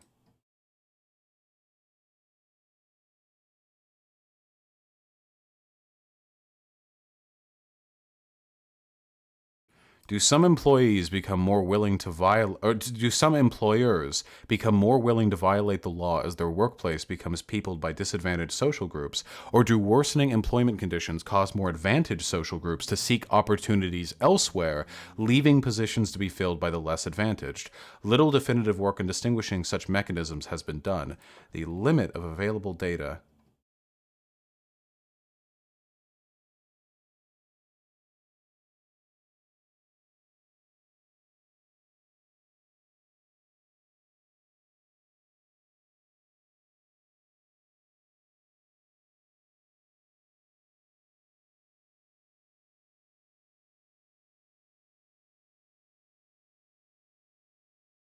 It doesn't seem like the researchers here are comfortable providing a concrete answer to the proposed issue. The strange dichotomy between more diverse workplaces being more willing to unionize, but less diverse workplaces actually unionizing.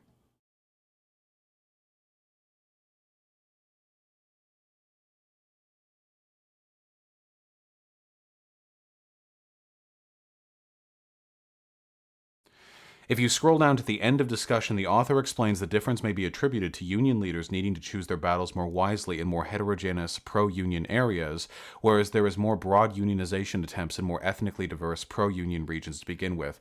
Interesting! So one of the reasons then, as proposed by the study, is that there is a greater culture of unionization in areas that are more ethnically homogeneous. Like, for example, the Rust Belt. Areas that have had like a strong historical pattern of unionization are also not like especially diverse ones. And these also tend to be like comparatively rural areas, which means they're not going to have the greater degree of ethnic diversity. Cities don't tend to have a strong pattern of unionization because cities have typified into service economy jobs these days. And service economy jobs tend not to bring about unionization efforts in the same way that manufacturing jobs have. Interesting. So overall, support for unions is greater amongst diverse communities, which makes sense because more diverse communities are more likely to be Democrats, and Democrats tend to support union rights far more than Republicans. But unions tend to actually form more often in other areas. At absolutely no point across this article do they suggest that there is some intrinsic inability for people of different ethnic groups to work together, though probably this was commissioned by the Jews, so like obviously, they wouldn't say that outright. This is the thing that really bugs me about Nazis. What really bugs me at the end of the day is they're very stupid, and they have a very strict personal bias that prevents them from like any willingness to engage meaningfully with the data available. They don't actually care about the issues. What this guy doesn't give a fuck about not Walmart, Whole Foods workers unionizing. This guy doesn't give a shit about that. He cares about having a white ethno-state. So he'll push any available information in that direction if he gets the chance to. That the populations in these neighborhoods are okay with the conditions that they're living in. What? Poor brown people are just okay living in poverty? Damn. I mean, I'd love to see a source on that one, buddy. They rarely complain or try to make the conditions that they're living in better for them. What the fuck are you what do you mean make the conditions? Wait a second. Hold on. If they're working nonstop and not complaining, isn't that them making the conditions better for themselves? What the fuck does that mean? I could say the exact same thing about the fucking Appalachian region. Like, we want to talk about like white rural people. We want to take a look at the Bible Belt. Look at all these dying communities of white Southerners. Whatever. They don't make any meaningful effort. They don't really try. They don't really seem to care. They're fine living in their fucking ramshackle, like boarded up tenements where they pray that the hurricane isn't going to come for them next season. You know? Yeah, 100%. Yeah, 100%. Or is it actually that investment in a neighborhood and improving the broad socioeconomic conditions of a group of people takes outside investment, not just working really hard? Yeah, this is just immigrants don't want a better life, which I mean isn't true, but if you're super racist and you think they're just inferior people who are okay with this, then... Now, I've told you the story before. I used to live in Anaheim, California. Anaheim used to be one of the safest places in Orange County in California. It used to be a really nice area where they built Disneyland, for a reason, by the way. It is now not nice. When I was living there, I heard gunshots all the time. You couldn't park on the streets because of drug deals. I walked to the gas Anecdote station one Andy. time, and a police officer asked me what I was doing there, if I was buying drugs in that particular area, and then looked at my license, looked confused, and then said I should probably leave that area, which I did when I was able to. Bullshit! You were just walking around, a cop stopped a white guy asking if you were selling drugs or whatever, and then told you to leave the neighborhood afterwards? Horse shit. I lived in LA my whole life. I've walked around Anaheim. I've walked around East LA. I've walked through Skid Row. Bull fucking shit, dude. No fucking way. Not a fucking chance on earth. Oh. Oh, shit. Oh, shit. Is that the Anaheim crime rate?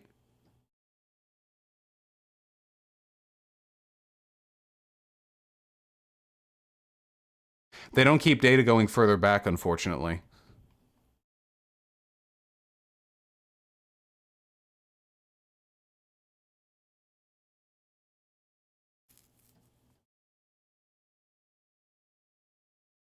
Vincent looks more like a drug dealer than you. I mean, yeah, maybe.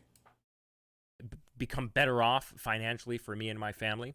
But Anaheim has turned into basically what you're seeing here. Most of Anaheim... I've been to Anaheim. Also, downtown Los Angeles this is one picture. What the fuck is this? So if I go through all of Anaheim... Oh my fucking god, dude. I can't believe this dude is lying about, like, my city or my area, I guess.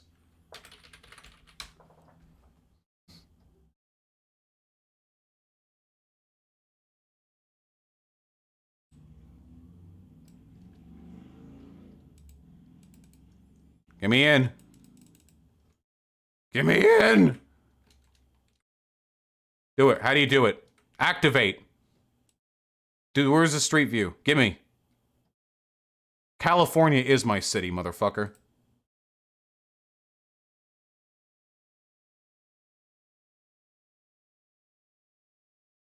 How do I activate? Bottom right? Here we go.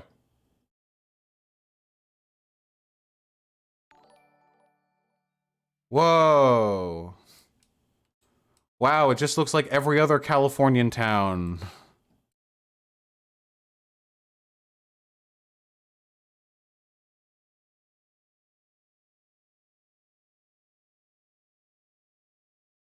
Whoa, it's just a normal it's just a normal town in California. How do I go back? Take me back. Take me back. Thank you. Oh, here we go. Oh, here we go. Oh my god. It's just a regular, like the point that I'm trying to demonstrate here is that finding one fucking picture off Google Images that isn't even from Anaheim, called Latino Urbanism Transforming the Suburbs, Buildopedia, like, this is what Anaheim's like now. Motherfucker, I've been to Anaheim. Shut the fuck up, okay? There are parts all across California that have been poor for as long as California's been around. You didn't, how old is Vincent James?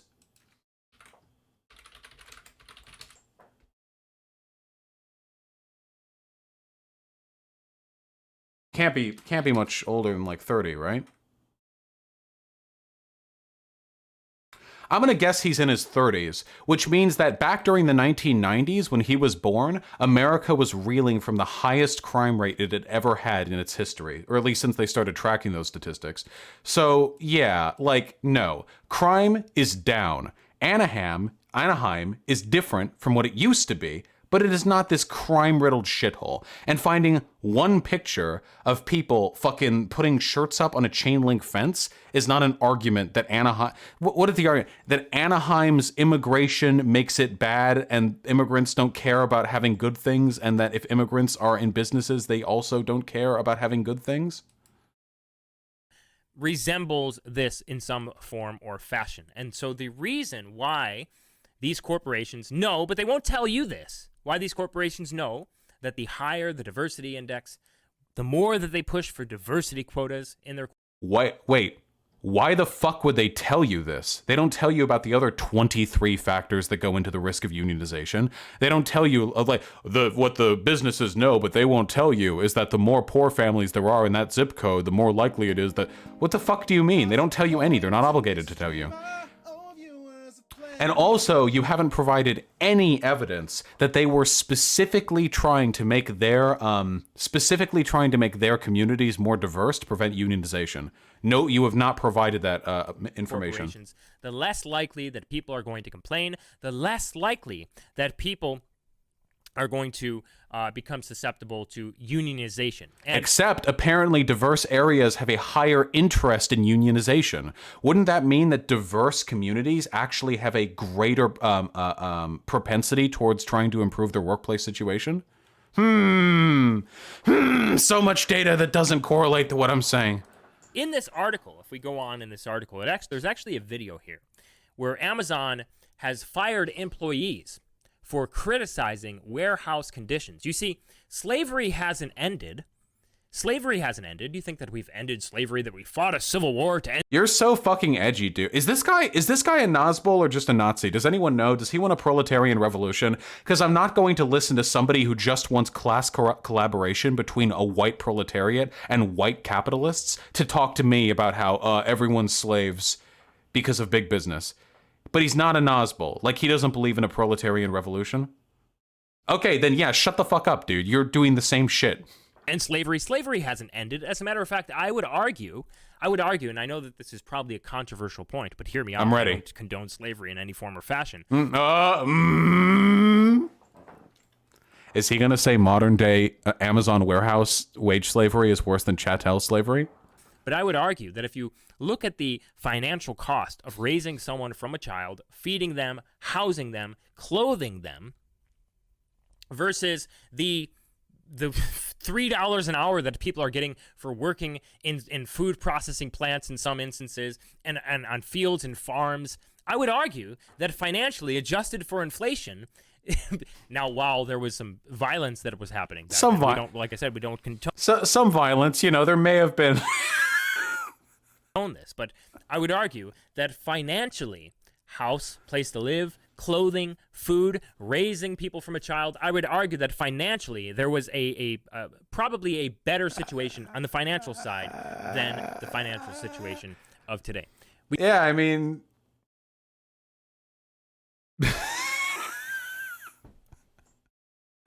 Do I really have to talk about how fucking stupid this is? Do I seriously have to talk about the conditions of slave living? Do I actually have to do this? Yeah, this is the argument that this is literally the argument they made to defend slavery. That white people were the noble patricians of black people. That we sponsored their livelihood. That the black was too stupid and infantile to make their way about the world in the harsh, cruel, like laissez-faire capitalist system.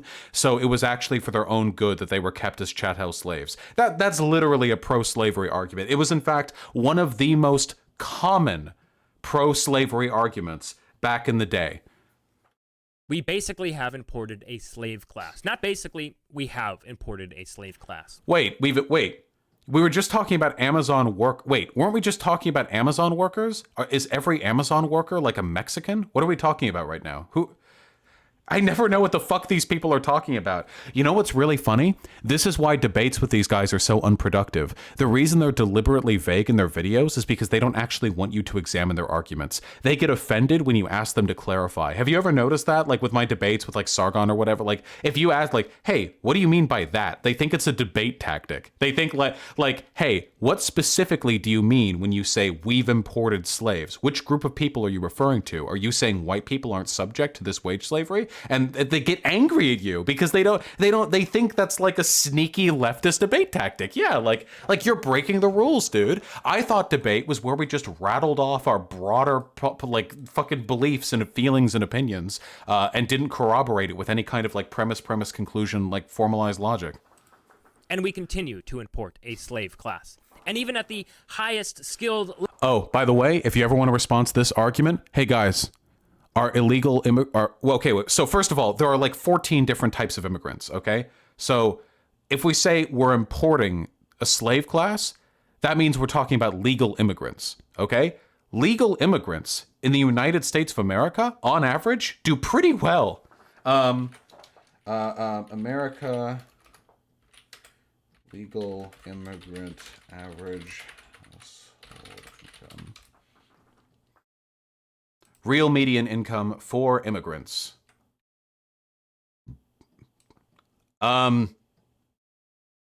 This is a real median income of about $56,500, if I'm reading the line correctly, for immigrants.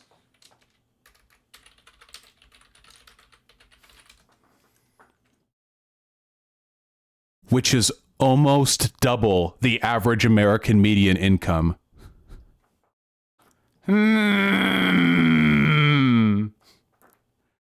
Interesting. Wonder why that could be. We're importing a slave class. Dude, what he's talking about is illegal immigrants. We're not importing illegal immigrants. They're coming into the country. That's the difference. But he's saying importing because the implication that he's making is that big business and they are deliberately trying to get these people over the border and that those people are a slave class. But here's the response to that. If we're talking about undocumented immigrants, hey, would they rather be living it up over here in America making shit wages, or would they rather be back in the countries that they came from? I mean, they took the risk and came over here, so that's your answer, right? It's not exactly easy to walk into the United States. You got to think about it. It's not really just like a daytime trip. You got to really commit to the process. Get yourself a fake SSN if you want to be paid over the table. It's a big process. And honestly, they're treated like shit over here, which really indicates how poorly they're treated elsewhere. Levels, we continue to import a slave class. And even at the highest skilled levels, we continue to import a slave class. Here's the video. Wait, is everyone a slave class? Wait, is everyone a slave? I thought he was talking about illegal immigrants. Who the fuck is he talking about? At the highest levels? What does he mean like the Indian H-1B visa workers who come from the highest caste of their home country, who come over here and make $200,000 a year? Is that being a slave? I mean, I agree wage slavery is bad no matter how much you're making, but is that slavery? I don't really know, my dude. Video from Amazon talking about how this is from a news outlet talking about how Amazon fired employees who criticized warehouse conditions. Take a listen. And recently, that crew had lent its support to warehouse workers around the U.S. who'd been advocating for better working conditions. Now, Amazon in a statement saying, we support every employee's right to criticize their employer's working conditions, but that does not come with blanket immunity against any and all internal policies. We terminated these employees for repeatedly violating internal policies. That pertains to the first couple of corporate employees that you mentioned. Now, if you are a liberal, What the fuck did that have to do with immigration or diversity? quote unquote, or left-leaning or progressive or a market socialist, whatever the case may be. And Don't group me in. If you're a liberal or a progressive or a market socialist or an anarchist or a Passat, I don't know. If you're left of Hitler. you say that you are a proponent of the worker and you advocate Wait, liberals aren't a proponent of the worker. God damn it. They're so fucking dumb. for a higher wage, the fight for 15. And you are pro-unions as well, but also always try to find an argument on why mass immigration is good for America. And Oh, a lot of weird conflation going on here. So yeah, notice how we've watched so many videos on this. Are there any right-winger Nazi types or whatever who ever just say immigration? They never say it. They only say mass immigration. They never just say immigration. What the fuck does mass immigration mean? Our immigration rate right now is lower than it has been in 20 years. What do you mean? What do you mean mass immigration? Yeah, they're trying to make it sound scary. Or it's dichotomous. It's like mass immigration as opposed to sensible immigration, which is when we only import people from Denmark, England, and Wales, you know? good for the American worker and good for the economy. All of which are factually true. Again, if anyone looks, you can type !doc in the chat. The factual argument for immigration helping the wages of the American people, in addition to helping our economy, are settled. It is a done deal. No economists argue this. Really important to remember, no economists argue this. Nobody argues this. It's just done. The math is settled. You, my friend, are a hypocrite and a liar. Damn. And it's time to get honest, because even Bernie Sanders railed against mass immigration, was vehemently against amnesty programs, and was certainly against the H-1B visa system, the H-1... He used to be against amnesty programs. I'm pretty sure that he is pro-amnesty program now. Like, that would have been back in the 90s, right? I don't know what, are you a Bernie Sanders fan here? Like, I disagree with him on his populist protectionist policies. be scam. That both the Democratic and Republican parties are owned lock, stock, and barrel by corporate America and special interests, including in the amnesty legislation, socio-ethnic-centric interest groups, who really have He was against a very specific bill because he said it was a form of slavery. Yeah, okay, fine. very little regard for the traditions of this country, the values of this country, or the constituents. And I think there are a growing number of Americans who understand that there's something wrong when, despite a huge increase in worker productivity, poverty continues to increase. Since Bush has been president, 5 million more Americans have slipped into poverty, 6 million Americans more have lost their health insurance, and the gap between the rich and everybody else is growing wider. So that gets us to the immigration issue. If poverty is increasing and if wages are going down, I don't know why we need millions of people to be coming into this country as guest workers who will work for lower wages than American workers and drive wages down even lower than they are right now. And part Yeah, so that's a really common argument amongst like populists. Like, why do we need these workers to do our jobs? But new data has come out since then. Like, as chat just spammed in the bottom left down there. I don't know if Bernie Sanders is aware of the change in understanding on this particular issue. I don't know if Bernie Sanders is just a hardline old school protectionist and that he's not going to be moved on this. I don't know if it's more because he's specifically interested in appealing to the interests of the Rust Belt and other groups like that. I can't really speak to his personal interests, but the data on this is settled. Part of what Bernie was talking about there, when Bernie used to be honest, of course, about economics and about mass immigration, was... Oh, interesting. So he was honest back then, but then he changed his mind and now he's dishonest. Oh, that's very strange. Ah, that's so weird. Now he's dishonest, and also all of the economic, minds in our country are also dishonest when they did extensive data over the course of many years and came to very, very, very similar conclusions. Ah, just they going at it again. Bernie Sanders was the one good Jew, wasn't he, Vincent? But then they got to him. That the vast majority of the GDP growth, the vast majority of the production growth, the economic growth that this country experiences from mass immigration, because the GDP has risen by 400%. This is what people at the Cato Institute, who are bought off by these special interests, as They're bought off by this. I see. So when when data doesn't agree with me, guys, I need to remind you of something, okay? I'm a populist and I'm a leftist. I fucking hate capitalism. And there are a lot of ways in which the system of capitalism is reified through the so-called expertise of sycophants who are beholden to special interests, okay? But here's the difference. I don't ignore data. I'm not just going to look at data that's inconvenient and then say, oh, nope, that's fake. Nope, propaganda. Nope. That's what Nazis do with, well, basically all data. That's what tankies do with historical data on the USSR and the People's Republic of China. That it's something that like authoritarians or populists tend to do. I don't do that. If I think that there is a bias in a piece of media or data that betrays like a certain lean, I will have to make an argument for that point.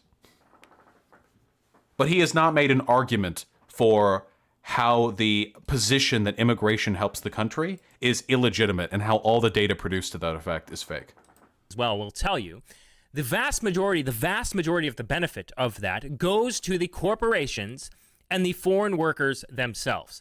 There is a No. Foreign workers have comparable wages to United States citizens, so no, like, generally speaking. The idea that, like, the wealth of this country is being sucked up by H-1B visa workers? The fuck are you talking about?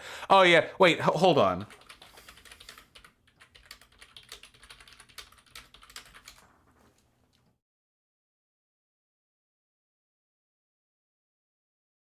The current annual statutory cap is 65,000 visas. Oh, yeah, dude. Oh, 100%. Oh, wait, this is made available each year. So how many are in here currently? Hold on.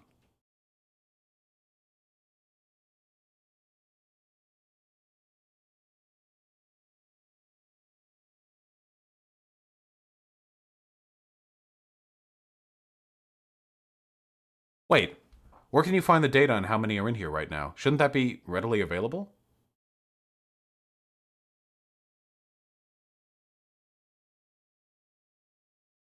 Here we go. The number of H-1B petitions received during the filing period. No, that's not the same thing.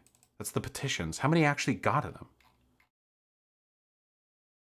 Only about 20% of those who apply and are eligible are even awarded one. Yeah. Wait, how many? Just, I feel like this should be pretty easy to find.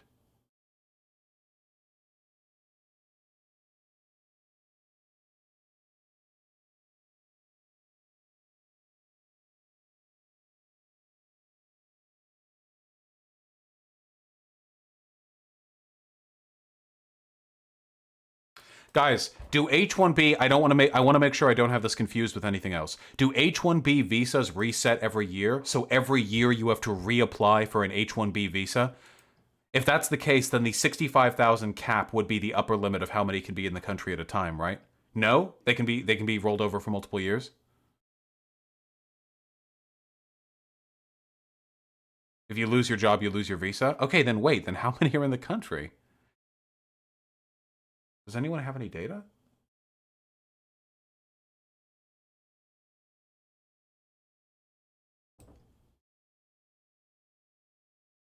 I feel like this should be an easy thing to Google. Here, estimating the size of the H-1B population in the US. This is from 2011.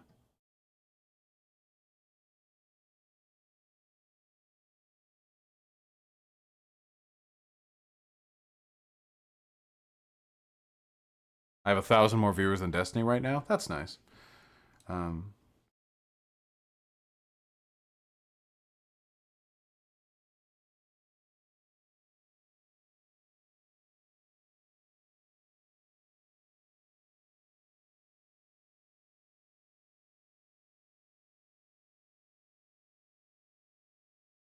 Why? This is such a weird article. What am I looking at right now? This wasn't even an important point. It's just irritating that this is such a simple piece of information. I'm not able to find it right off the bat.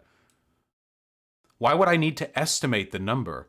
Why can't I just see? Ballpark estimate of 650,000 H-1B workers.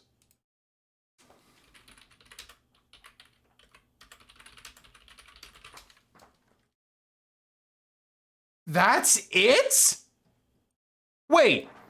So H-1B workers, on average, only make this much more than the average United States citizen? That's it? These are the people who are siphoning the wealth from the rest of the country? This is middle class. In some cities, this is like barely middle class. This is so low for high-skilled work. Well, not all high-skilled work is going to be like super high-tech Silicon Valley tech job stuff. Sometimes it can also be like nurse or technicians or other kind of stuff like that. Yeah, these are the people who are siphoning the wealth from the United States of America. They go interest as well. We'll Listen to this though, because it's really funny how he frames this. tell you, the vast majority of the benefit of that goes to the corporations and the foreign workers themselves. So, H-1B visas aren't immigrants. So, immigration has nothing to do with them being here. They're temp workers. They're not immigrants. They're not coming here to live here. They're coming here to work. So that their presence here and the wealth they get has nothing to do with immigration. Additionally, they apparently don't make that much. Additionally, they provide a net benefit to the economy because if they weren't here, those job postings wouldn't be filled. The strength of our economy is what allows people in this country to live good lives. There is a massive loss for America's middle class. And then he says that the gains of immigration are mostly going to the business class. Hey, hot tip. I don't know if you're woke on like the Bolshevik question, my dude Areno, but I'm going to give you some hot, fiery, spicy advice, okay? That's all labor, not just immigrant labor. Fucking idiot. Oh yeah, dude. Non-immigrant labor is equally distributed amongst the population. Immigrant labor, that's what goes right up to the business class. What the fuck are you talking about? All of the labor in this country is siphoned off towards the wealth of the business class, not just immigrant labor, which means your issue here isn't with the damage immigrants are doing to the economy, it's with the damage the business class is doing to the economy. I know for you, the business class. Now, honest economists have looked at this and have told the Honest economists. Want to cite any names there? truth. They have been threatened by their academic peers. They've been threatened. Oh, the drama, you little fucking queen. Jesus Christ. Some kind trying to come out with the truth. I won't list their names, but... to delete their study or force them to maybe water down their study a bit. By the way, this is factually incorrect. I've talked with academics. I've been in academia. This does not happen. This doesn't happen. Every time you hear a right-winger say they were forced to take down their study or there was backlash at what they provide, what they're talking about is data that's equivalent to that one guy who said that vaccines cause autism. What they're usually saying is some crackpot produced information that was completely unverified and then tried to leech off the authenticity of their university or their journal to try and push it out. And that there was backlash because they were abusing their authority as an academic. This anytime you say they were targeted for their truth, what you know that their truth was bullshit. It's not actually truth. In reality, academia actually fucking loves dissenting opinions. The more dissenting opinions there are in a field, the more incentivization there is to produce research in that field. That's how it works. But George Borjas, for instance, did not. He went on and told the truth, and he showed this. Borjas agrees that illegal immigration is either a net neutral or possibly a positive for the United States. On a very simple graph, that there is a $500 billion loss to native workers because of mass immigration in the short run versus a $500 billion gain to the corporations. The corporations who are the only ones... I'm sorry. Wait. I'm sorry. I've read this study. Ooh. Oh no, Vincent, why would you do that, man? Why would you lie? Why would you lie about the study I've read?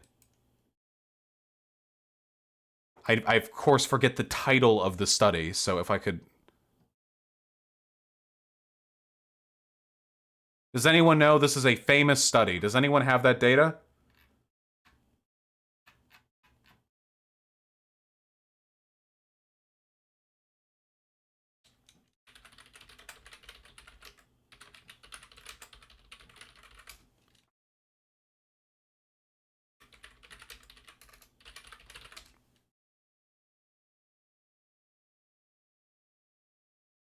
We're going through a lot of data today. I'll find it. It's that goddamn Borjas study everyone cites, the one that actually agrees with my position. It's on screen? Oh, thank you. Oh my god, I'm such a fucking moron. It's literally on okay. Alright, don't worry about it. Just my academic brain, my big academic brain.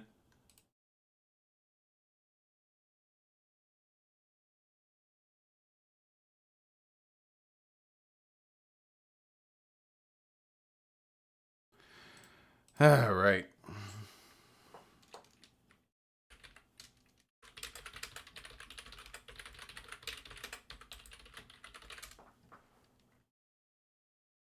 Here we go. Download full text PDF complimentary. How nice. Here we go. So let's take a look at this data a little more honest-like.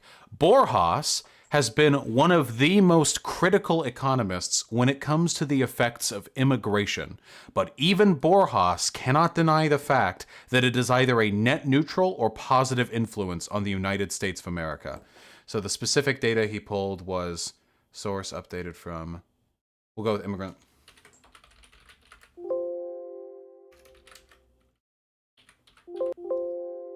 Is there nothing in here entitled immigrant surplus? Let me see if I can find a chart.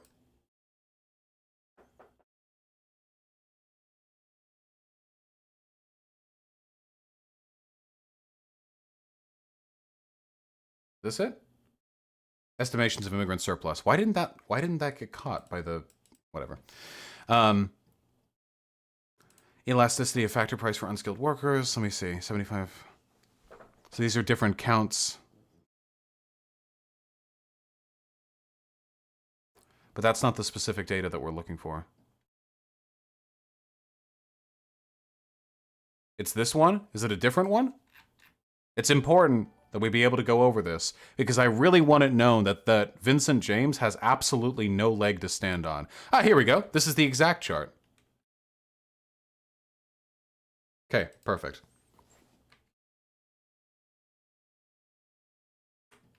The immigrant surplus. For fuck's sake, why the fuck are you talking about 25-year-old data? Because Borjas is the economist that... So this is funny for so many levels to me. First of all, Borjas was not kicked out of the economist profession for publishing this data. Did you hear the way Vincent James framed this? Like, the truth seekers were exiled from the academic tribe. No. Borjas is one of the most respected economists in American history. So there's that. Second of all, the data that, well, we can read it ourselves. Receiving countries typically welcome immigrants for a simple reason. They perceive that immigrants generate an overall benefit for natives. If this perception were different, if it were believed that immigrants were made natives worse off, I suspect that the open doors would quickly close. To accurately measure the economic gains from immigration, all one needs to do is list all the possible channels through which immigration transforms the economy. How immigration changes wages, prices, and profits, how immigration changes the number of jobs in each sector, how native workers and native-owned firms firms respond, and so on and so on. This exhaustive calculation has never been done. Instead, the typical estimate of the gains rely on a model of hypothetical economy that helps visualize what happens when the labor market is flooded with millions of new workers. Let us record the ripple effects of immigration on all sectors. Put bluntly, all estimates of the economic benefits from immigration come from an economist writing down a few equations that purportedly describe how the economy works and then plugging in some numbers. So Borjas has received criticism for this paragraph, this specific paragraph. I know that for a fact. Borjas has received a lot of criticism because Borjas is perhaps overstatedly downplaying the legitimacy of prior economic models for determining the economic output of immigration. So he has received criticism for this one specifically. Yeah, he's saying like, oh, everyone else just did a dumb one. One important lesson from this theory-based exercise is that the textbook model of the labor market, the model that describes the common-sense laws of supply and demand, indeed predicts that immigrant participation in the productive life of our economy increases the aggregate wealth of the native population. This increases in the economic pie accruing to natives is known as the immigration surplus. In short, there are immigration incentives for keeping the doors open. Immigration surplus, loss to native workers, gain to native firms, total increase to GDP, payments to immigrants. I don't know if you guys are noticing. This is a net wash. Look at this. Loss to native workers versus gain to native firms, 515 to 565, for a surplus of 50. Total increase in GDP, 2,104, as opposed to payment to immigrants, 2,053.8. Again, a wash of 50.2. i.e., immigrants bring in more wealth, even from Borjas, the most anti-immigrant economist broadly known, still cannot argue the fact that immigrants bring in a net surplus. I don't get it. This paper is littered with clear statements that immigration is good. How is he constantly referred by anti-immigrationists? Because they're desperate for material. Now, the argument here, and the argument that Vincent James made, is, look, they say that immigrants bring in wealth, and that may be true, but here's a loss to native workers, and here's a loss to native firms. Or here's a gain to native firms. Therefore, wealth is being taken out of the hands of native workers and being given to native firms. The problem is, this fails to take into account the fact that A, immigrants increase the total labor pool of society, meaning that we need to produce more work and create more jobs to account for their existence here, and B, those firms will then pay wages to their workers. This is one of the things that he gets criticism for. Borjas takes the equation here, but he fails to account the ways in which increases to GDP and increases in wealth to native firms can broadly increase the prospective wealth of even native workers within the country. To be fair, doesn't the benefit go to firm owners, Vosh? No. You don't keep 100% of revenue as a firm. This is just money that comes in that they're able to access because of the additional labor. This is an incomplete assessment of the immigration impact on the economy. That's one of the things that he gets criticism for. And even in his incomplete criticism, he still recognizes that it's a net wash and a slight benefit.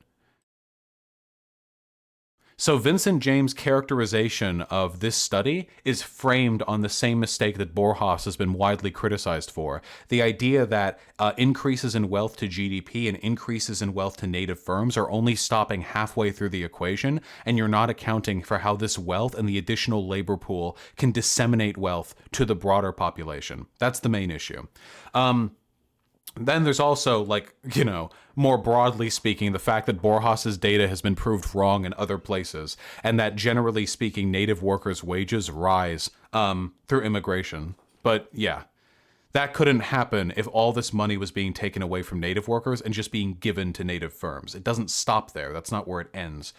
Sounds a lot like trickle down, to be honest. No, it's not trickle down, because trickle down would be just give more money to corporations and lower their taxes and they'll pay their workers more. What I'm saying is this is an incredibly reductivist assessment of an incredibly complicated economic equation that fails to take into account the fact that immigration not only leads to the exchange of wealth in the short term, but leads to broad term changes in the distribution of wealth between various economic actors. If you want evidence of this, all you ever need to do is take a look at the preponderance of data which definitively indicates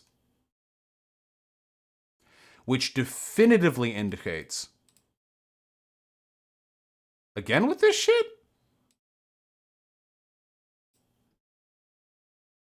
But I just opened this the other day. We'll go with this one.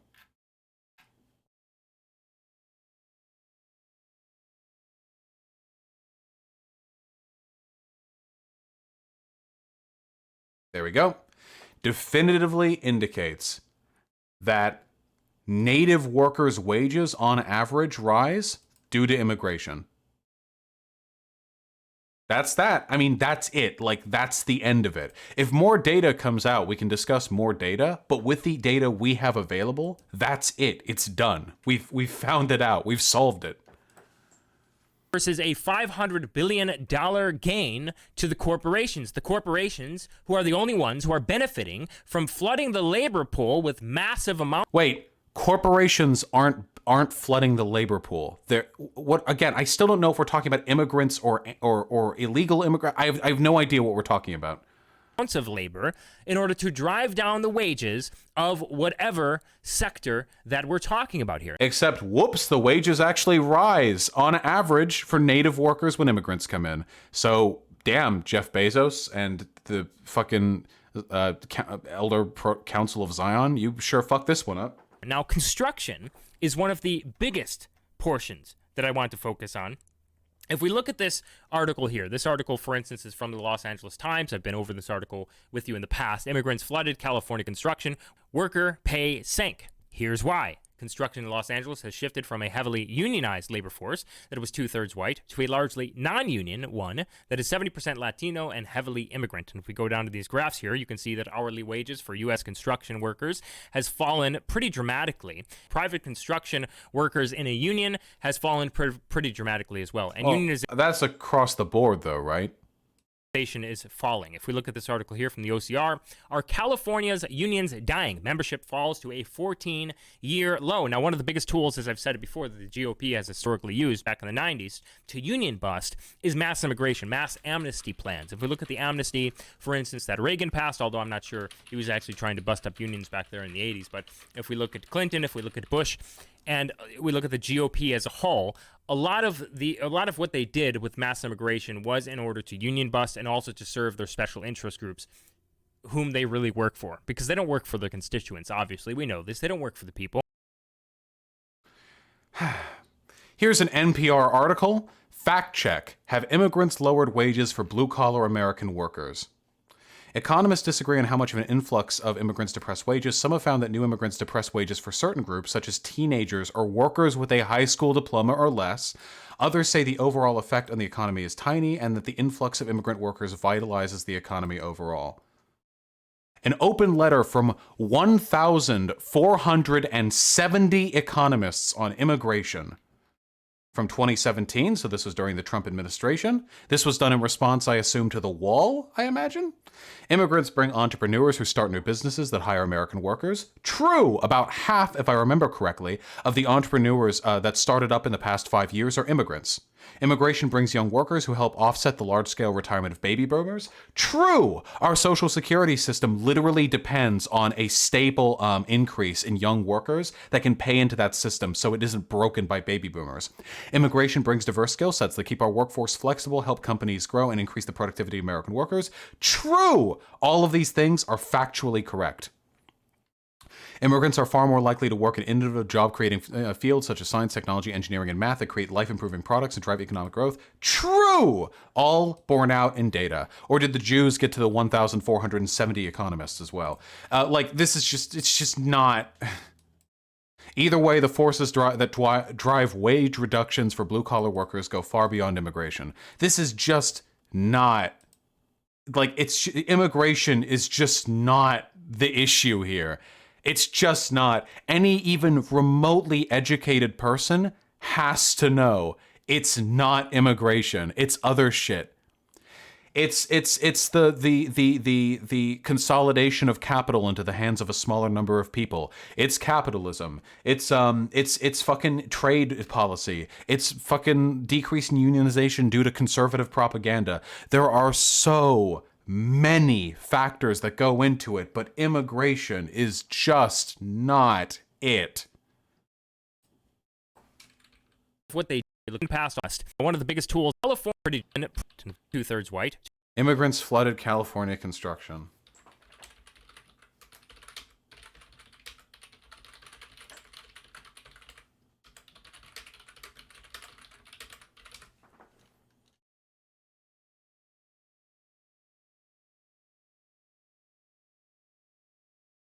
Is this an op-ed, or was this done by like a correspondent?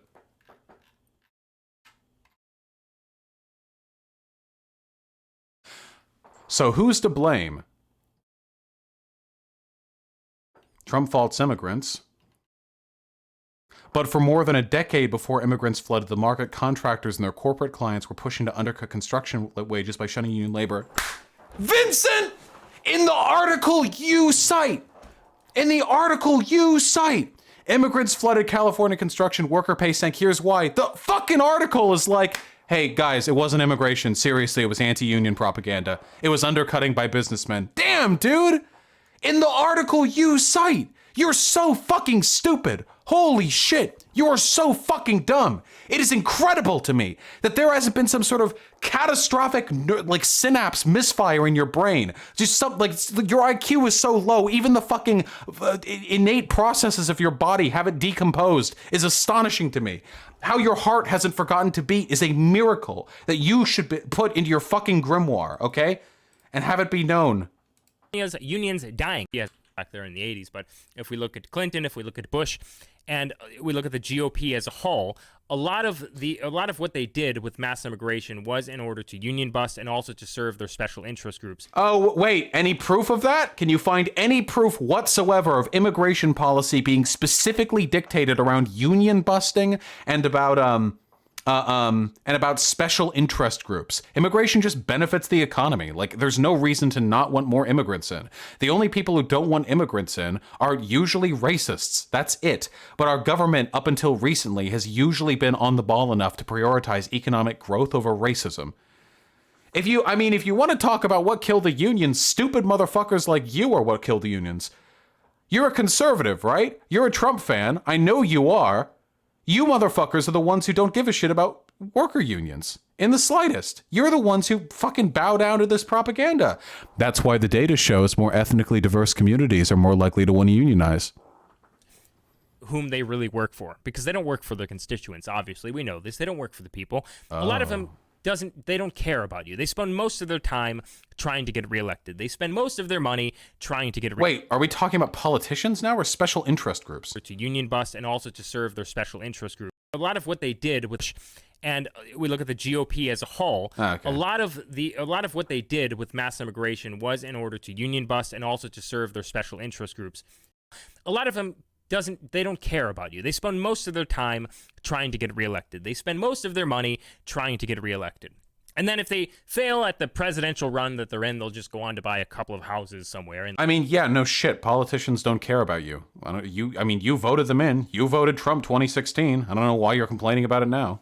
Live in their, like I said, gated community that you can't enter. For the H-1Bs, for instance, Trump even knows this. This is the reason why a lot of his supporters are pretty upset with him not including guest worker programs in the quote-unquote immigration moratorium that he issued, which was really just a symbolic gesture. And he allowed it to get watered down by Jared Kushner, the globalist who is basically the president. He talked. There we've got it, boys. Jared Kushner. I see a lot of Nazis talking about Jared Kushner.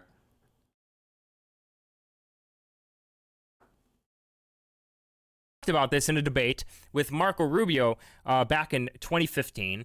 This is a clip from CNN. Take a look at this. This is about H-1Bs. Senator Rubio, in late 2014, Disney laid off 250 tech workers in Orlando, replacing many of them with foreign workers. Some of the Americans even had to train their own replacements. At that one fucking incident people are so triggered about, dude. It has nothing to do with immigration. It has to do with big business. How can you hear a story of cruel capitalist owner forces people to train their replacements and think the response to this is, let's lower immigration? Like I actually can't, like, how is that the conclusion you come to? You support increasing the H-1B visa program that made it possible to bring in these foreign workers. Doesn't this program take jobs away from Americans? If it's being abused the way Disney did. Understand that program, it is illegal now under that program to use it. Just so you know, the program itself takes jobs away from Americans. Not if it's being abused. We know it's being abused. They're not using it in the correct fashion. Except you have to leave job positions open for a given length of time before an H-1B visa applicant can fill in, and they cost more, and there's literally no reason why a business owner would want an H-1B worker as opposed to a domestic worker who will on average cost less, can fill the position immediately, and there will probably be less of a cultural difference between them and the rest of the workplace. They will also pretty much be guaranteed to speak English. Like, yeah, no. This is being done because shit-ass American education isn't producing good high-tech workers.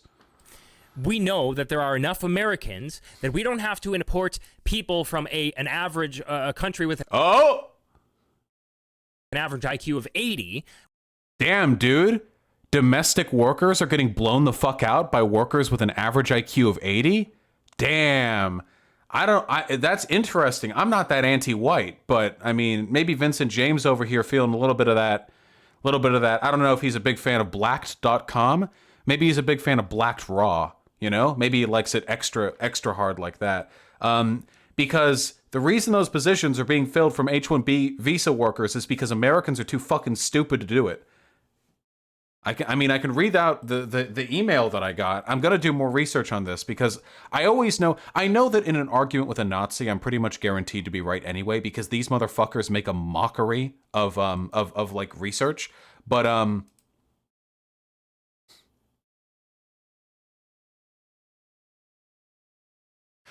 a hiring manager for a large software company. The Nazbalon tonight and anti-immigrationists in general are completely wrong about H-1B visa employees and the STEM crisis, and I lose my mind every time somebody repeats the whole H-1B consultants are cheaper for companies line. It's absolute 100% bullshit. Please do not let anyone get away with it anymore. The STEM crisis is misrepresented. The problem isn't a lack of STEM candidates, but rather a lack of skilled STEM candidates. I've had job postings open for months before they were filled, but by H-1B contractors. This problem is a weird issue, so allow me to unpack. And then they go on to explain how the American education system doesn't really train comp sci students with the skills necessary to be like helpful at firms.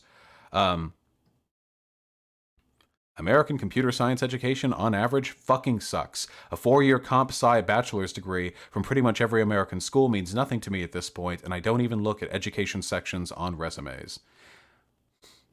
India is destroying us in this regard because they treat computer science like a trade skill, only 2 years long and focusing on relevant skills and statistics. I want to be clear that I dislike this. Bringing in new people to development as long as they're motivated often creates loyal, dedicated, and hardworking employees who question authority in the status quo. But they often take 9 to 12 months to get up to speed, and sometimes an expensive contract is just a cheaper option. People coming over from India to work IT jobs are typically of the highest caste in India. They usually are extremely well off. And are simply just doing this to build experience. These workers are on average not being exploited the way immigrants typically are. Yeah.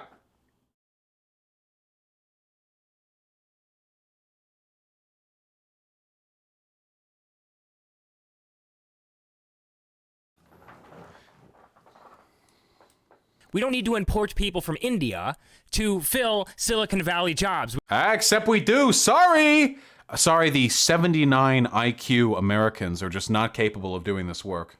We can work on our workforce. We can work on our people.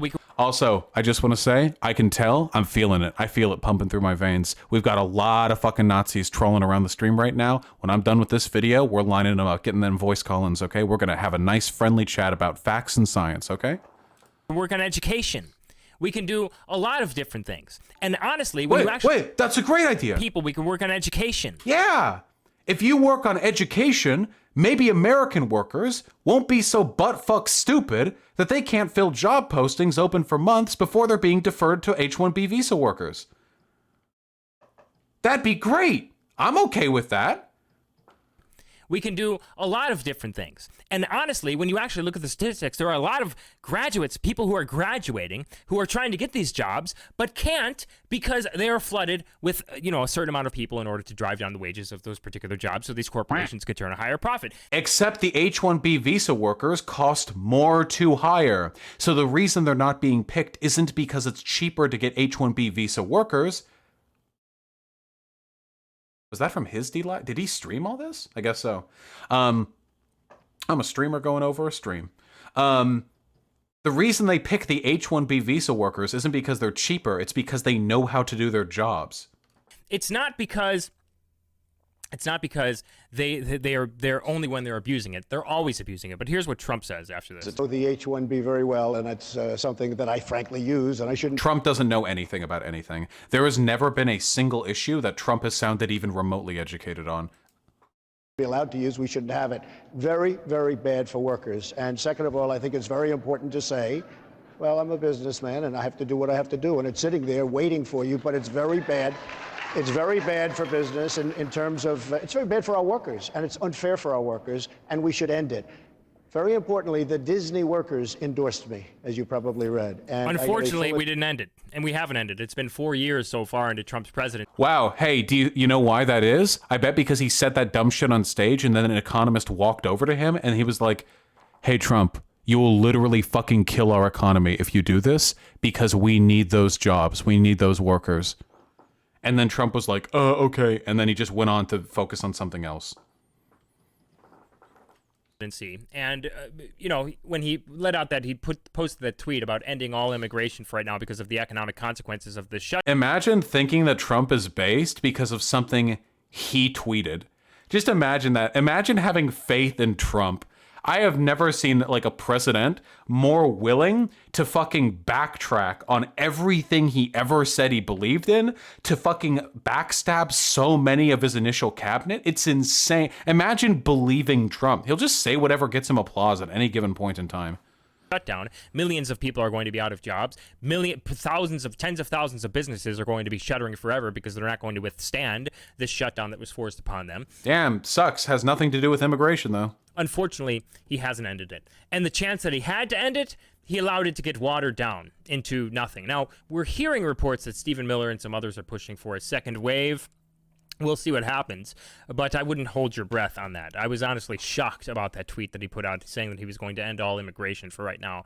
We were very happy. That happiness went away within less than 24 hours when we found out that Jared Kushner got his see, the based white nationalist in the White House was going to do something epic and great, but then the Jew got his hand on it. Got his hands on the... what? Ah, man! You gotta at least leave some fucking room for interpretation open with the dog whistles, dude. Jared Kushner got his hands on that bill and on that executive order and made sure to make a change to that, of course. Oh, yeah. Jared Kushner got his hands on the executive order. Is that how it works? You fucking stupid piece of shit. The executive order that the president unilaterally puts out. Course. Jared Kushner has pushed for EB-5 visas. Jared Kushner has financial interest in making sure that these visa programs and mass immigration continues on. This is the great thing about having, like, the Nazis love it. If you have one Jew in power, one Jew in the White House, like, that's it. Now every conspiracy they have is validated. If anything happens that they come out of the White House, it's because the Jew wasn't involved in it. And if anything bad comes out of the White House, it's because the Jew was involved in it. They don't have to prove or indicate anything. Like, it's just self-evident to them. So that's what I have for you on these leaked documents. I think it's a very important story that a lot of the media should be covering, but of course Leaked they're not. documents that okay. So let's recap, because this has been really fun, and we're done with this guy. Okay, this has been super fun. So Vincent James was empirically wrong on almost every single thing that he said. All of the data that he cited actually argued against him, and the initial article that he was having a discussion on did not prove the points that he was looking to prove. Immigration is a net good for the economy. He is just a white nationalist who does not like brown people. That is it. That is his only motivation. Every other argument he makes, economic, cultural, it does not matter to him. He just wants brown people out. He's just a Nazi. That's it. That is the beginning and end of his thought process. No matter what he says or purports to believe, no matter what data he twists and misrepresents, that is the only thing that he cares about. His thought processes are about as complicated as what you could read off the back of a cereal box. That is the entirety of his person and his character. He is empty. If you don't like what's happening to American workers, that's fantastic. Why don't you push for unionization? Looks like really diverse communities are actually in favor of unionization more so than less diverse communities. So that should be really easy with the increasing rate of ethnic diversity in our community. So, I mean, you can do that. We could fight against capitalism. Everything that Vincent James was complaining about here, this, oh, it leads to the decrease in wages, hurts workers, whatever, while mostly incorrect, there is a fundamental kernel of truth. And that kernel of truth is this, that essentially every mechanism in our society is designed to make money for already wealthy people. And while there are sometimes broader benefits that you can get from like a higher GDP, like it gives us more leverage with trade negotiations with other countries, which means we might be able to get cheaper access to other goods, so on and so on. That doesn't change the fundamental fact that there is something wrong with this country. And if you want to fix that thing, then you should work with leftists, because leftists want higher wages, want unionization, want the decommodification of industries that have infinite price malleability, or what is it called? Not price malleability. Elasticity. Thank you. Price elasticity. We are the ones who want the good things. Cutting immigration will not fix these things. What it will do is be part of creating a white ethno-state. So, my approach, fix economic disparity, do not create white ethno-state. His approach, do not fix economic problems, create white ethno-state. Which way, Western man?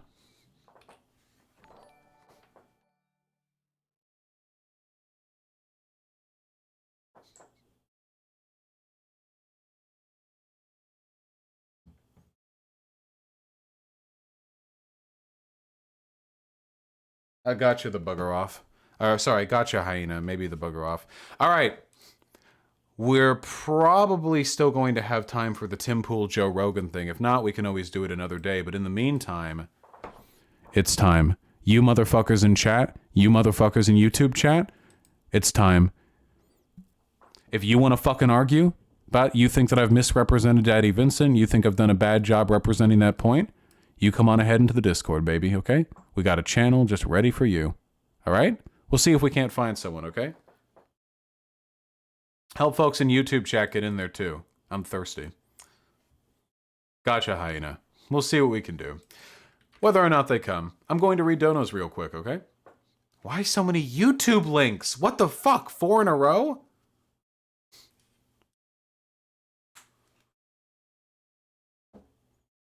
I'll just the $5. These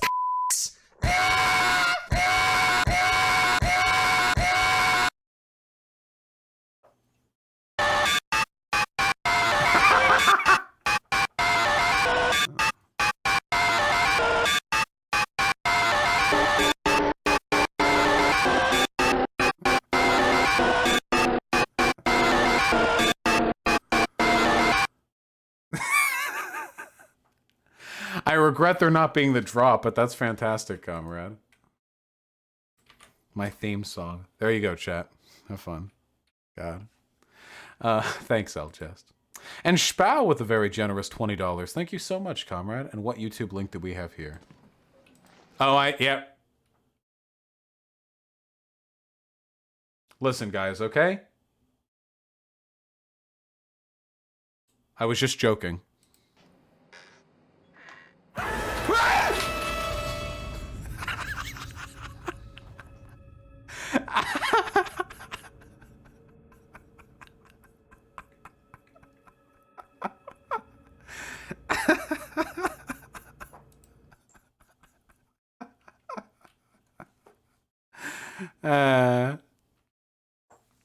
Just memeing, guys. I'm not ashamed. I'm a huge pussy with horror games. I like it. You know what?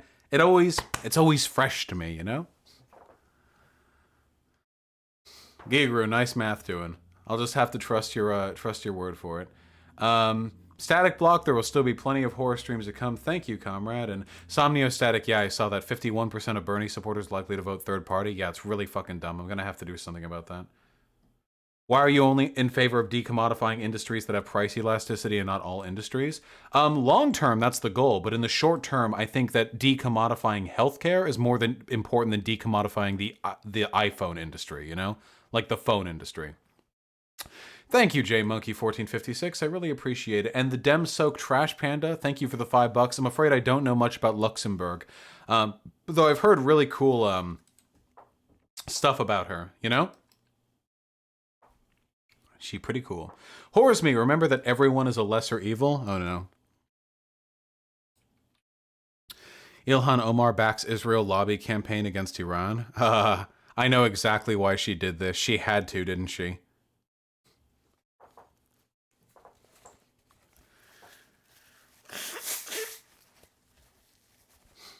Ilhan Omar is like a Muslim who's being constantly regaled with accusations of anti-Semitism. This is probably an optics move. Yeah, I think she had to. If she didn't do this, if she would be accused of supporting Iran over Israel and supporting Iran after the shit that happened at the beginning of the year, like that would be a political death knell. I don't think she has a choice on this one. It sucks, but like, yeah, there's always a lesser evil, guys. There is never just a pure perfect evil. Where did I get my shirt from? NF Brown, type !girls in chat and you'll find out, comrade. Ashwokes, yeah, I heard that Scotland's doing some pretty base shit across the board, actually. Scotland seems like a pretty cool country. Thank you, Summer One. Don't put off your studying for too long, though. And Arachnid Day GS, yeah, fucking not everyone's is obviously... I don't even know, I don't think Vincent James is crypto when you're like, Jared Kushner got his hands all over it, you know? Voodoo, happy to get you off the Bernier bus train. Thank you. When you were trash talking Sam Harris, I had Sam Cedar and Sam Harris mixed up for a second and got confused. Ah, gotcha. Well, yeah, true. Have I heard of Isaac Butterfield? Yeah, I'm going to do a video of his at some point. Have you seen the new Last of Us Part 2 trailer that came out today? I love your content. No, I have not. I don't really give a fuck about like Naughty Dog games, but I can take a look. I know there's a lot of drama around that game. It's going to be another battlefield with the anti-SJWs. Thank you so much for the $10, comrade. A pick-me girl is a girl that tries to appeal to men by differentiating herself from other girls. The I'm not like most other girls kind of grift shit, dumb term. Gotcha, okay. Well, then I've spoken disparagingly of that group as well. I just haven't, you know, used that term specifically. Alright, do we have anyone waiting? Damn, nobody's waiting in Stream Collins. Oh well.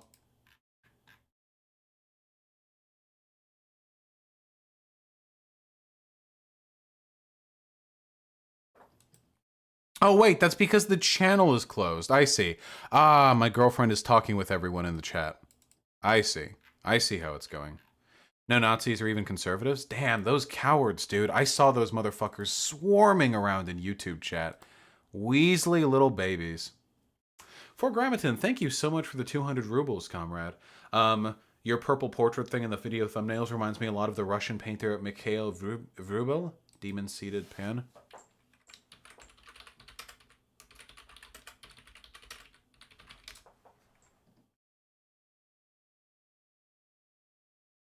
Huh, I can see it. I can see how this is kind of like the thumbnail base that I use. What a beautiful painting. I've never actually seen this artist before. I feel like I keep discovering beautiful art from Russians. I don't know why. Like I'm not like anti-Russian. I just feel like I keep this like there's just like cool shit I don't know about. Look at that brushwork, dude. The little like cubic shit. Really cool stuff. Russian art is great. Yeah, they really give credence to the idea that suffering begets good art. Thank you for Grammaton. Jesse Kulsuka, thank you so much, comrade. I really appreciate that. Happy Seattle, and stay indoors, comrades. There's been a lot of white nationalists entering the police and military. Do you think it's good for comrades to do the same? Yeah, David, probably. We have to counter that in some way with our own presence. They want to infiltrate systems. We want to infiltrate systems. Beautiful Paradox, thank you so much for the $10. I'm really glad you enjoy the content. I produce it all for you. And of course I fight for trans people. All right, here, hold on. In the lieu of conversations, we're going to finish donos, and then we're going to do Tim Pool. I hope we have time for it. Jesus.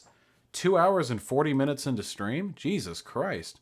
And for a while there, we were at like over 4,000. That's fucking radical. What do you think about it? This country was built by radicals. Also, here's the link. How's it hanging, dudes? I gotcha. I'll take a look at the Yankster video. Thank you, comrade. Oh, when do you think about it? Buddy McMahon, thank you so much for the $10. If you're trying to build class consciousness in your workplace, you should probably work on getting folks unionized if you can. Have conversations with people about how much easier it would be to, you know, negotiate your wages under those contacts. That's basically the gist. Unionization is basically socialism light, you know? So you gotta get people in on that. Thank you, Horseman Comrade. True, David. Value education. Tane the tier 1 sub. Thank you. Happy birthday. Happy 40th birthday and wedding anniversary. Thank you, comrade. I hope you had a great time. Midnight Circuit with the tier 4 sub. How do we solve the alt-right problem? A little bit of a menacing way to say it. All we can really do is recognize the fact that society is in many ways not meeting the needs of the people, and then attempt to meet those needs better than the Nazis can. That's essentially it. No Face Killer with the $10. Vincent James was debating Nick Rekieta on porn a few months back, and when Nick gave his reasons for why porn should be legal, Vince called him a Jew. That sounds about right. That sounds about right. That sounds about right. Sammy Writing, thank you for the Euro, comrade, and Dark Samus, thank you so much for the $5. True. Yes, Lemon Bastard, the Finns were never Vikings, but you know what? You're all still pretty cool, I think, too, and all very cold. Agreed, David, yeah. They misrepresent pretty much everything. I have a legit question. Why do predominantly brown and black neighborhoods and communities tend to be dirtier and less safe than others? Because they're poor, because they're disproportionately policed, because very often the only way for those communities to make money is through drug selling, which, you know, the drug war kind of perpetuates. Guys, before the drug war, black communities in America were not dangerous. Like, they just weren't. Black communities in America were pretty much like at par with white communities, for the most part. There was some variance, of course, depending on the level of policing, where you were. The main reason for that is because the drug war is what fucked it all up. The drug war, which led to the over-policing of those communities, also led to the only economic outlet for many of the young people in those communities to be to sell drugs, which means that they have to defend those drugs from rival gangs, which means that they need to engage in violence, which lowers the safety of the neighborhood, which means police have to spend more time there. It's a systemic problem. Bumfart Sparkles, thank you as always so much for the $21.37. I really appreciate it, comrade. Vosh belongs to the streets. True, Dova, except I do hate going outside. The fact a Supreme Court justice got caught on live audio taking a shit during arguments is the perfect representation of the American justice system. Is that true, Benny Tenpenny? That sounds like it's made up. Ha! True, though. Where are my thank you. Where are my fucking video game streamers at? My video game audience at?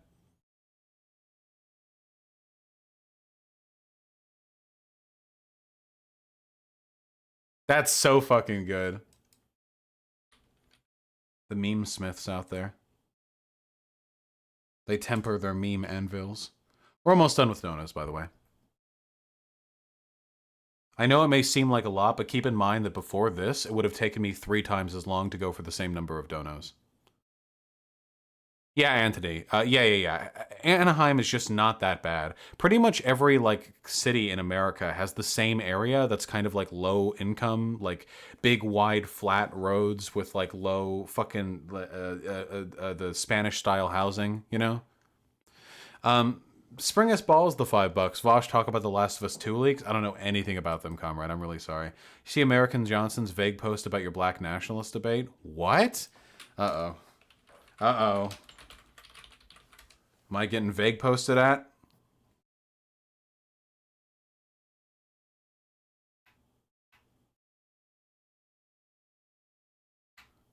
This motherfucker tweets a lot. Can I get any help on this one? Does anyone know what they were referring to?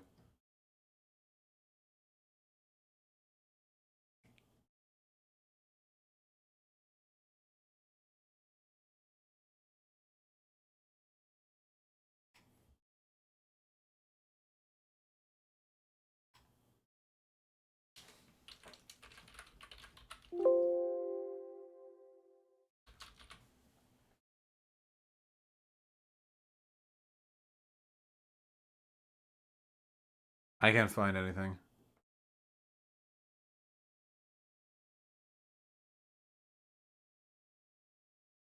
No, that's okay, look. Hyena. Thank you. Oh, hey, Zan. Apparently... Oh, that's the... Wait, is that the tweet? I hate being vague posted. Why can't people just talk to me?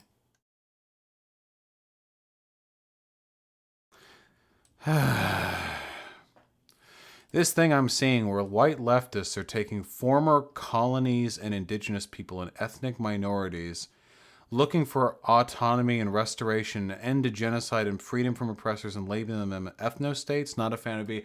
Ah, dude, just jerk yourself off harder, dude. Just spray ropes all over the fucking audience. Jesus Christ, dude. The most virtue signaling shit.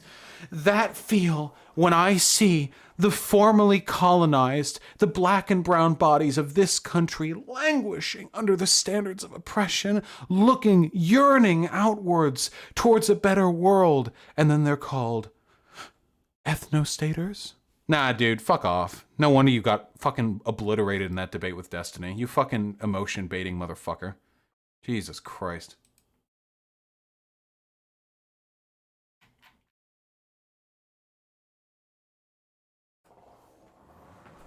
So fucking annoying, dude. Just tweet at me. Is Destiny keck or cringe? Asking if something is keck or cringe is extremely cringe. Please dichotomize your adjectives in a better way. It's so fucking obnoxious though, dude. Holy shit. Zan does it too, so blame Zan. I do blame Zan, as a matter of fact. Yeah, just fuck.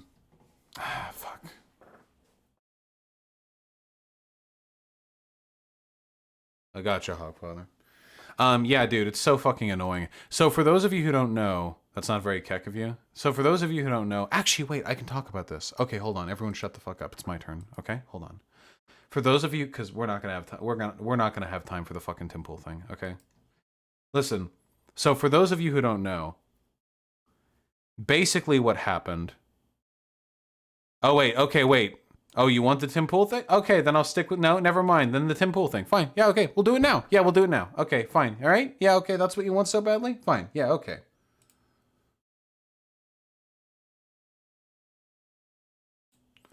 A lot of hard choices being made today, boys.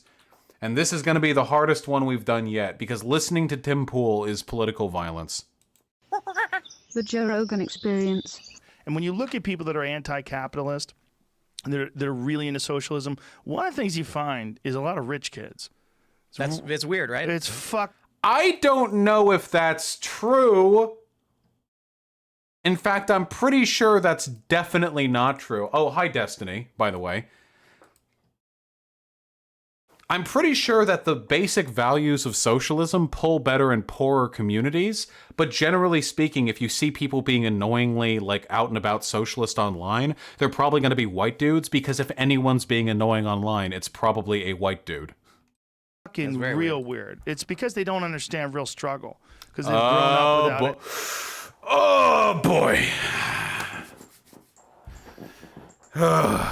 and they have these ideals, like they feel guilty because they've grown up without struggle, and they want to help the world, and they think capitalism is evil, and I never saw my dad. So we need to... Wait, are they rich or did they never see their dad, which is heavily correlated with being poor? Just so you guys know, okay, Joe Rogan is a fucking moron. I say this knowing this hurts my chances of getting on his program in 10 years when I'm the single largest leftist in the universe, okay? Joe Rogan is a fucking moron. Joe Rogan will believe and agree with the last thing that he heard, no matter what. That is the only thing. That is the only thing that his mind is capable of handling. He's too fucking fried. His brain, it's too toasted otherwise. That's the only thing that he can do. We need to get all these rich people, they need to give that money to all these poor people, and we need to balance out income. That's what socialism is. You know what else they notice? The people around them were all white. I'm pretty sure that, for one, socialism has erupted in the developing non-white world. So the idea that oh yeah, absolutely, just a white people thing. You know, like all of Southeast Asia and Latin America. Yeah. Yeah, Martin Luther King was a socialist. I'm gonna get double teamed by these boys, aren't I? It's stupid shit's gonna be flying at me from both directions. People that are into socialism? The people that are into socialism tend to be upper middle class, obviously white. We're generalizing. Yeah, I don't think this is true, like at all. Big way here. Right. A lot of but them. there's some studies, some research that came out, and it finds the overwhelming majority of the socialists in the United States. Yeah. You know, they came from upper middle class to upper class families that tended to be white. Are we gonna like make arguments or? Yeah, and those... so been surrounded by rich white people, you end up seeing this, racialization of politics. Also, assume all white people are the same, and you what? Yes, it probably got a reason to not like them, but then they assume all white people are the same, and you end up seeing this, racialization of politics. Also, they find themselves in a position of affluence that they didn't earn. They want to burn it all to the ground. What the fuck are we? This is the weirdest. What conversation are we having right here? Yeah, this is a circle jerk, not a discussion. They're rich, so they want to burn it all to the ground. Is socialism about burning it all to the ground? Yep. It's... And they assume... You know, what this reminds me of is when I was like 12 years old and I thought feminism was like cringe. So like I would be with my friends and I'd be like, they're just like mad that they don't have like a boyfriend. Yeah. Yeah, they're just like, they just hate men because they know they're not as funny as us. Yeah. Yeah, feminism is dumb. Like women are pretty much equal, right? Yeah. Like that's what this reminds me of. I'm being taken back to half of my current age right now. I think there's some truth in that. That there's people who have money they didn't earn, and they're leeches on the system. They make money from money. They've never done anything in their lives. Sure. What?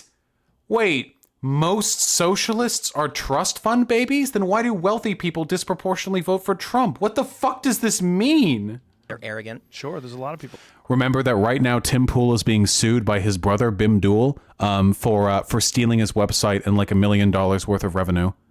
Like that. Right, but when you then speaking of people who made a huge amount of money off something they didn't work for, take that generalization and apply it to anyone who has money or everyone, and, right. you take it to a dark place. Exactly. When I first started, entering the public space in terms of news and politics, I was at Occupy Wall Street. And before I had any notoriety, I was being heralded. They called me a good example of what's wrong with the system. Here's Tim Pool, a high school dropout, mixed race guy, and here he is just sleeping in a dirt park using his phone to tell the real stories of the world. I don't know much about the career of Tim Pool before he became one of the most prominent brainlet YouTubers. Did he ever have like any like legitimacy ever? Was there ever a point when he believed in something? Like maybe like 15 years ago, was he like actually like dedicated to the issues? Or did he start out being like a reactionary like dipshit? He was an early part of the left pipeline for me when he was live streaming the Berkeley protests in 2016. Interesting. Toss a coin to your streamer, oh viewers plenty. Probably sake. He just gawked at Occupy Wall Street. Gotcha. Black people like socialism more than any other group? Oh, interesting. Interesting. Aren't Democrats much more ethnically diverse than Republicans, generally speaking? But Democrats are the ones that are in favor of socialism. Republicans are the ones that tend to be like pretty much all white, and they're all in favor of capitalism. That's interesting. Whoa. Whoa. Oh my God. White, Latino, and Asian people all have comparably favorable attitudes towards socialism, but black people fucking way higher? Whoa, interesting. Support for capitalism increases with income? I fucking hate these people so fucking much, dude. I can't keep doing this. I can't keep watching these videos. Every single fucking thing they say is factually wrong. There's no room for argument. There's no room for interpretation. They just say it. And this is a huge podcast. It's one of the biggest podcasts in the fucking world. And all it takes to run it, apparently, is fucking 3 tech guys in the background who have enough IQ between them to manage basic social media apparatuses, and then you can put these 2 literal fucking slugs down at a table and have them circle jerk over how somehow socialists are all wealthy, self-hating people who want to destroy the system, but they also have single parents. They think white people are all the same. How is it possible for everything you say to be that wrong? How? You have to, just by chance, you have to stumble across something that's correct at some point. I haven't even had a chance to talk about how this is blatant fucking idpol that doesn't actually address socialism as a concept and is just a meaningless effort to try and say like, oh, well, you're not really the woke ones because you guys are white and rich, which is, in addition to not being true, also not an argument. I can't keep doing this, dude. It's exhausting. At least when I'm debating these people, I get to hold them to their stupid bullshit. But what are these 2? Joe Rogan's a multimillionaire, so is Tim Pool, who apparently made his wealth off stolen resources from his brother. We'll see how that lawsuit goes. So what am I supposed to do now? They don't hear me. They're never going to hear me. It's so fucking frustrating, dude. They can't keep getting away with it. Ree! After I got featured in Time magazine, what did they say? Tim Pool is white, and he was born with a silver spoon. I don't care. I don't give a fuck about your life story. Which is not true. From, humble means. One of my favorite AOC quotes was her talking about it's literally impossible to pull yourself up by your bootstraps when she used to be a waitress. I know. And now she's a congresswoman. You fucking moron. She was talking about the literal act of pulling yourself up by your bootstraps. She was literally referring to the act, the physical act from which the idiom was derived. That's what she was referring to. It's impossible. It can't be done. You can't pull yourself up by the part of your body that's anchored to the ground. It's not possible. That's the joke.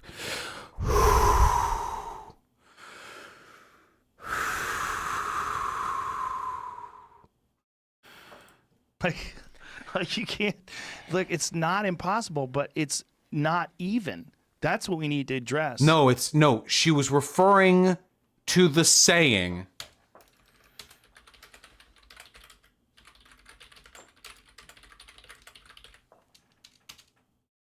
Which is impossible. It's not even. The reality is some people have a far easier path. No, that's okay, Hentai. Thank you.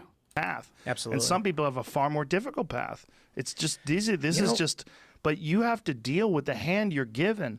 If life is a game, and I'm not saying it's a game, it is life, but it's similar to a, and yeah, your whole family's always been rich and you never have to worry about a goddamn thing for the rest of your life. But guess what? Those people turn out to be fucking miserable and crazy. There's some benefit in being born with a shitty hand of cards. Absolutely. I don't know what this has to do with socialism, but there is something of a truth to this. I do think that people who are very wealthy are often alienated from society in a way unique to them. They don't really have to engage with society's systems, which can mean like it's more difficult for them to like understand or relate to people in general. I don't know what this has to do with socialism, though. Absolutely. Yeah. Is the implication that all socialists are so wealthy that they're miserable? Like that's it? That's the socialism fucking caucus in America? That's it? There really is a motivational benefit for sure. Gumption. Yes. There's Gumption. a TED Talk. There's one. Or you could always steal your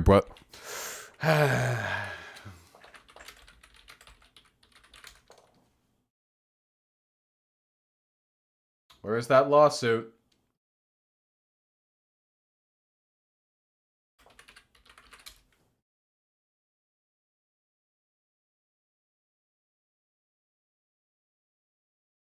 Yeah, the It's Reactor guy who looks exactly like Tim Pool and also wears a beanie. In 2015, I started a business by myself called Subverse. Last year, Subverse, my brother Tim Pool and Emily Moley stole this business and social media accounts from me. To this day, they still lie about being the founders. I need help with legal fees organized by Christopher Poole. Yeah. So hopefully that goes well. Oh, a Joe Rogan post.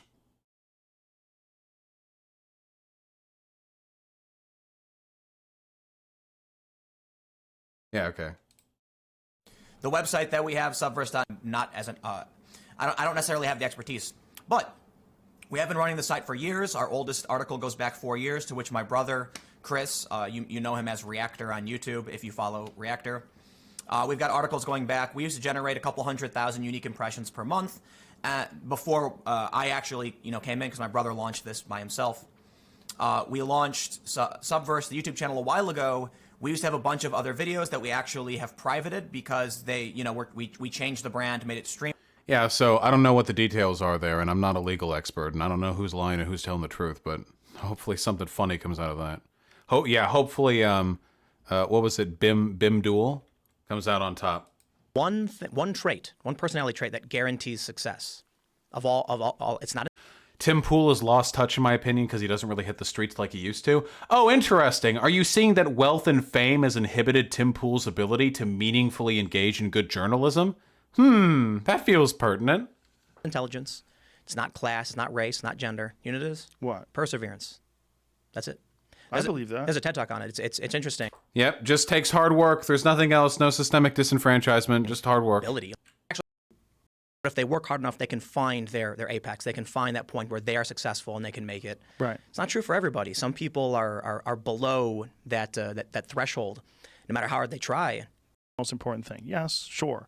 I don't get what AOC was saying when AOC said you can't pull yourself up by your bootstraps. I don't get it. I don't understand. Anyway, what were you saying, Tim? Oh, yeah. Well, perseverance is the only thing you need to make it in society. Just so you know, Tim Pool, I remember seeing a tweet thread from him on Twitter. Okay. I saw a tweet thread from him. He was arguing with something, I think a friend of mine. And it was, the argument was, whether or not, like, the means of production were amplified the labor of a person beyond, like, their individual motivation. So basically, you can't just strike out on your own because the place where you can build businesses requires capital. And Tim Pool was making the argument that, like, no, it just takes hard work and gumption. And somebody was like, okay, so you're saying that a man in the forest with an axe is going to produce more work, more labor, more good than a person with a construction machine, like construction equipment, like a big machine to, like, move stuff. And Tim Pool said, well, yeah, if the guy in the machine is asleep.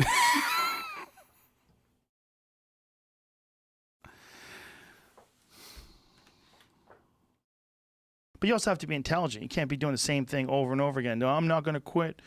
No, you have to be able to figure out. What are we talking about right now? Is this just two rich dullards jerking each other off about what it takes to be wealthy? What you're doing. Three. Oh, Spud Webb. That's right. That's wow, right. even Yeah. shorter than I thought. Yeah. But, yeah, you can do it. Yeah. That's amazing. It's very rare. I mean, Right. We talked about two guys, right? Two guys right there Exactly. that are like that. Yeah. I think the average person has the potential and the capabilities of being successful. Oh, I mean, come on, man. People love it because there's, like, authenticity and passion and move on. What I have, and of course I'm not perfect. Then I record for about 20 minutes. Then I get back to researching, reading, and so it's. Well, here's another benefit. Research.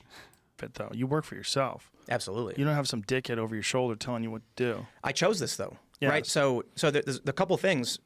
When you brought up you get good at whatever whatever it is you do, I tell my friends every second you spend doing something is an investment into being better at that.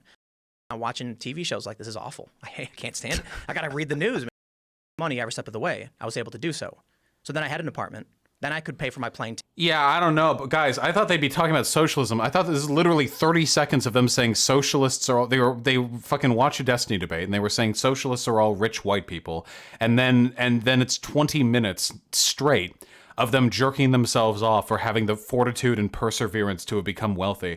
God, rich people are fucking awful, dude. I hope I don't turn out like that. You guys are giving me a lot of fucking dono money. I hope I don't turn into that shit, dude. Like, oh yeah, oh yes, well, of course, you know, I didn't do well in school, but I always had it within me.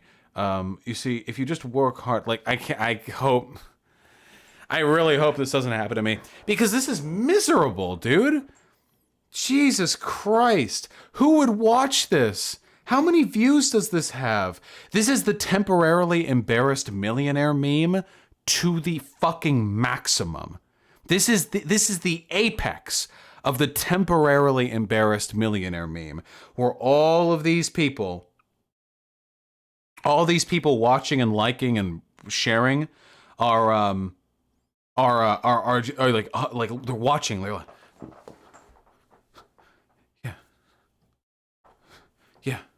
yeah, work hard, yeah. And just like God, they're completely alienated from the means of their oppression. They're completely removed from their the reasons they're in the position that they are. They give this, it's like this fake belief, this like false hope. You know, like, oh yeah, like that's it. I just need to work harder. And it's the realism inside. Like, you blame yourself now when you fuck up. It can't be anything else. There are people who are born to low-class households, who don't have any friends or family, who understand like the nature of capitalist oppression, who just live their lives desperately wondering why they're not good enough to succeed. Yeah, it's a religion. It's a religion. Yeah, it's a religion. Yeah, pretty much exactly. It's like the Protestant work ethic just pushed inwards, like as far as it can possibly go. If you don't succeed, it's because you fucked up, and if you do succeed, it's because you deserved it. And there are no other factors that can play into it, none whatsoever. There's nothing else that can go into that to explain or to justify or to legitimize it. And it's great, and it's so useful for the capitalist elite. Because now, if you get people with this mindset, they're never going to revolt. They're never going to question their environment. They're never going to meaningfully challenge their systems. It turns you into complacent little sheepdogs. This is why, like, this is the ultimate form of cuckery, you know? If you're watching this, and you're looking at Tim Pool here, and you're listening like, oh yeah, okay, Tim, like, all right, I'll do my best. You're being fucked by Tim, or your wife is being fucked, or your husband is being fucked. There is someone you love, and Tim Pool is fucking them because you are being cucked. He's getting away with this. He's a millionaire. He's done it. He's fine for the rest of his life. And what's more, he's utterly incompetent and utterly undeserving of his fame and fortune. He is a astonishingly unintelligent man who has made money in a field of fundamentally intelligentsia. And you're watching this and you think like, oh my God, it was his work ethic. That's what made the difference. No, it wasn't. Maybe in some slim cases, work ethic is what makes the difference. And there's no denying that work ethic is generally important. I think it's an important skill to have in life for anything that you do. But that's not what made Tim Pool rich. That's not what made me rich. That's not what made Jim Rogan. Jim Rogan, God, me. Fuck, their fucking brainworms are parasitic and fucking throwing themselves at me from the screen. Joe Rogan. Jim Rogan, his brother. Joe Rogan, myself and Tim Pool all got lucky. That's it. That's the difference. I'm not the smartest guy on YouTube. I'm not the smartest fucking upstart lefty streamer. I'm not the most well-read. I'm not the most competent. It may well be that I'm one of the most, if not the most, rhetorically efficacious, but why should that matter more than the other characteristics? And are there not those who lack rhetorical efficacy who still have done very well? It was luck. That's it. That's it. That's it. That's all it is. At the end of the day, there are people with the brains of Einstein who will spend their entire lives picking tomatoes. And there are people who will run the country despite barely being able to string a sentence together. So it really, really frustrates me when people, I don't mind Joe Rogan and Tim Pool doing this because I consider them both like subhumanly unintelligent and I hate them. So I like expect this from them. But what bugs me is I know there are hundreds of thousands of people who have watched this and thought like, yeah, man, that's the way. That's the ticket. That's the way forward. Tim goes on, Joe Rogan, socialism sucks. Bernie goes on, Joe Rogan, socialism is good. Joe, I'll dislike socialism today, Rogan. I'm glad his audience is at least calling him out for being a completely fucking malleable dullard. Some days I like socialism and some days I don't, Rogan. I could get him to agree with anything. Dude, if I went on the Joe Rogan show and I would just start laying out like an anarcho-syndicalist utopia, I'm pretty sure he'd be like, yeah, dude. Yeah, that makes sense. Like, I'm pretty sure I can get him to agree with like anything.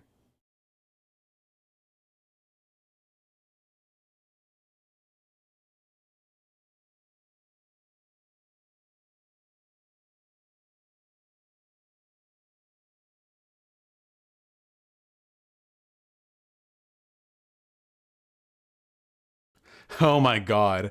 I appreciate that Joe flips his personality, stance, and worldview depending on the guest. Really? Is that a good thing? I respect that the fucking my parasocial daddy has absolutely no internal consistency and will just parrot whatever talking points he's presented. When Sargon was on Rogan, Rogan actually gave him shit and held him accountable. Well, that's the nice thing about Sargon of Akkad. Sargon of Akkad is aggressively unlikable. As is this picture.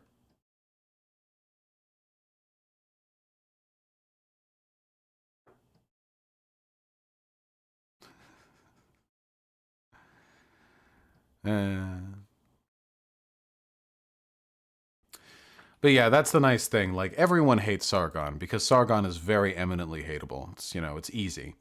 But yeah, no, it just bugs me, dude. It's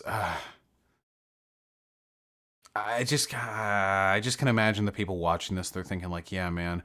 It just depresses me. I don't know. Like I can just imagine all the people watching that, and they have fucking student debt railed up, and they can barely pay their bills, and their job is bullshit, and they've got to get a second job, and they've got like a second kid on the way, and they don't know how they're gonna manage, and the only like the mote of like free time they have, like they watch fucking Joe Rogan shit, and then they listen to it, and they think like,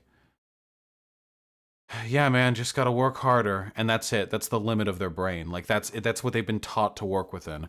That's the framework that they've been given to act within. They don't have anything more than that.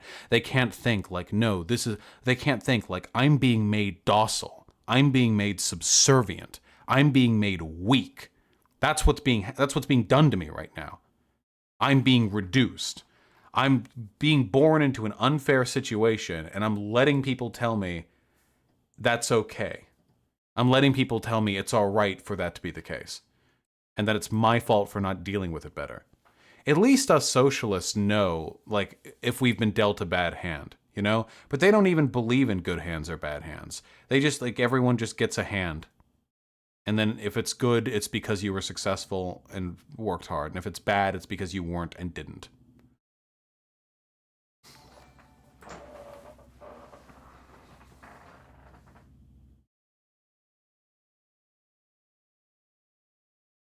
I don't know.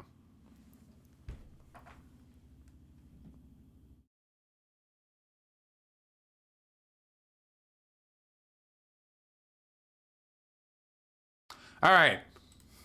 Shape up, guys. Can't stay sad about the world being unfair forever. Let's read donos, and then we'll decide what we do with our time. How do I read stats and graphs? They seem complicated. They're not at all. You just need to spend a little bit of time reading academic papers, and you'll eventually get the hang of it. It's just a skill. I think about Vosh when I ravage my GF's box. Good. I think about me when I ravage my GF's box.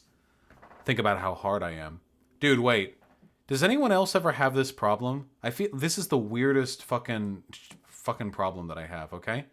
I don't know why this is. Sometimes I'm like given like some quality dick, and I think like, oh my god, wait, am I going soft? Am I like distracted or something? But then like I like look down at my dick and I'm rock hard, and it was just like like a psych thing or something like that. You know what I mean? Does anyone else get that? It's the ADHD. No, Lamau. Well, you don't have a dick, babe. So that's how performance anxiety happens. Yeah, except I'm not anxious. So like, how does that work, right? It happens to me too. Not just me, motherfuckers. Zenko too. Target Zenko. And Glitch Target? Fucking Merrily Putrid? Oh, it's all the white names. It's all the white names. I see how it is. Is this... I'm not subbed to myself. Is this something that can be cured by subbing to me?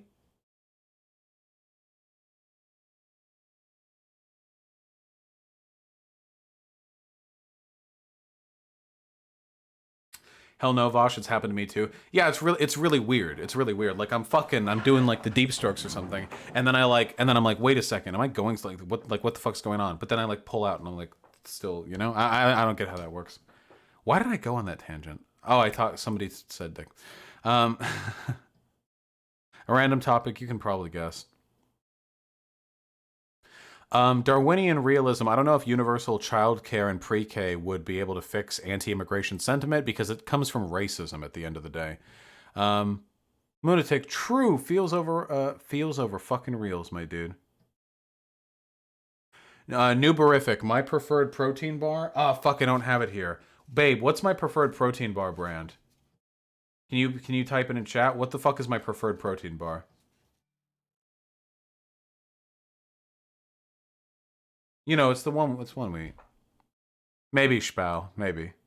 Why do so many Nazis look like they have fetal alcohol syndrome? I don't know, Hobbit, but you should ask them directly to their faces.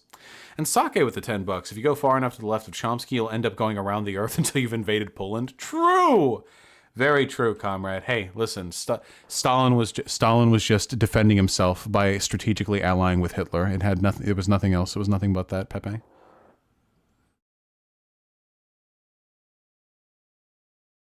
Samio Kinetic, good luck, but I don't know if Sean is going to be able to defeat. I don't know if Sean is going to be able to beat the Hollow Knight Pantheon. I pledged on Twitter.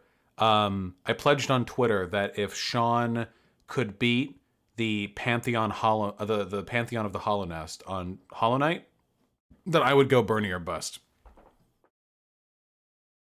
Thank you very much, Lex Claire. I appreciate it. My husband got me hooked in this channel. Hell yeah, Chandra does stuff. That's step 1, baby, of the great cuck. 2 now.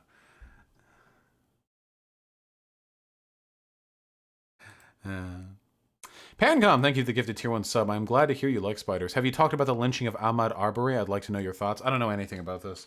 Ahmaud Arbery. Dude, guys, when I'm not streaming these days, I'm playing Warhammer, okay? This is the Black Jogger.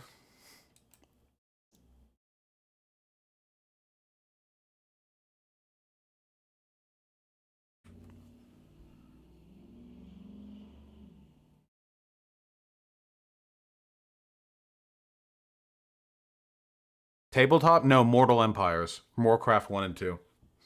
Total War. What faction? Dwarfs. It's a really tough game. I have to get used to it. This is the video of him getting killed. I don't want to watch the video of him. Wait, guys. Is this literally just like some black guy getting killed for no reason? If that's the case, what do you think I'm going to say about it? What do you think? Do you think I'm going to watch the video and do you think I'm going to watch the video and be like, I think there's some ambiguity here to be talked about. What do you want?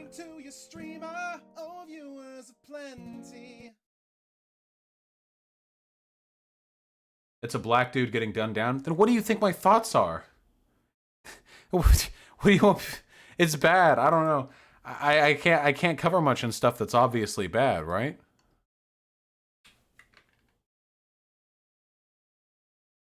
Mrs. Hot.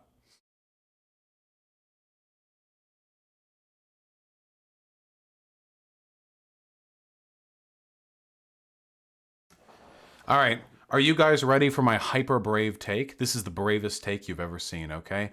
I am sick to death of black people being needlessly murdered. Woo!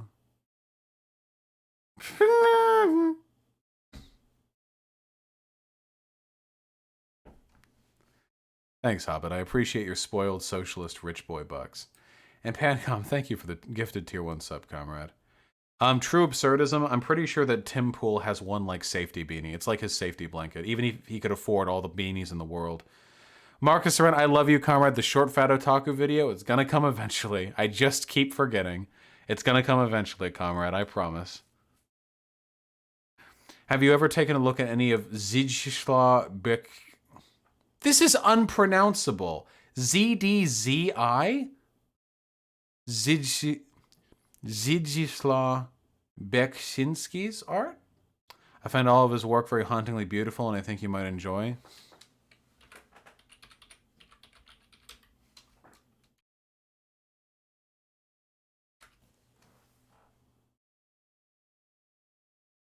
Oh, I actually do know this artist, but I never looked into them because I didn't learn how to type their name because I only heard their name being said aloud. Dude, their shit's based as fuck. They've got like some crazy fucking like, how would I even describe this? Like some eldritch like body horror concept. Like, look, it's like super fucking cool, dude. Yeah, like surrealist.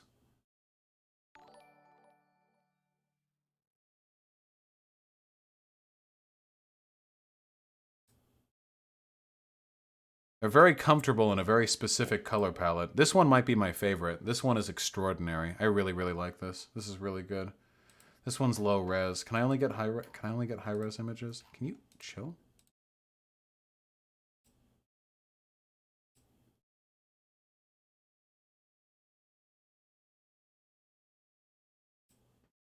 Ooh, that's really cool.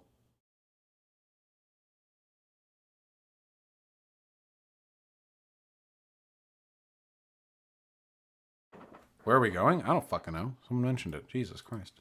What do you want from me? Logan does a thing. Thanks for the $8, comrade. Very happy to provide some entertainment motivation to you.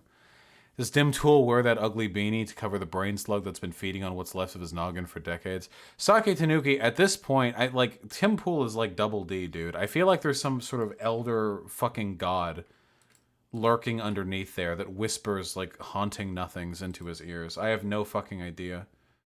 It's like crazy how much he wears that fucking thing, you know? Really weird.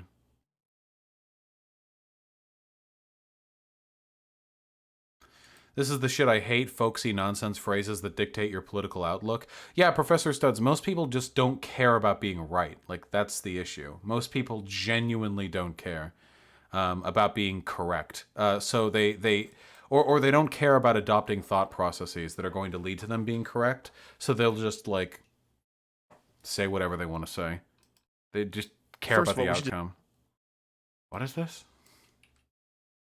To say, for people who don't know, you have been at the front of the line for decades talking about these lost civilizations, you exposed me to a lot of these, what were at the time controversial ideas that have now been substantiated. Well, as early as 1933, I proposed that civilization originated with a genetically pure Aryan super race. Since then, the Führer has sent out legions of his most loyal archaeologists to find evidence to substantiate the claim. Is there any effort underway to try to uncover more evidence? Oh, Reichsführer Himmler has insisted upon it.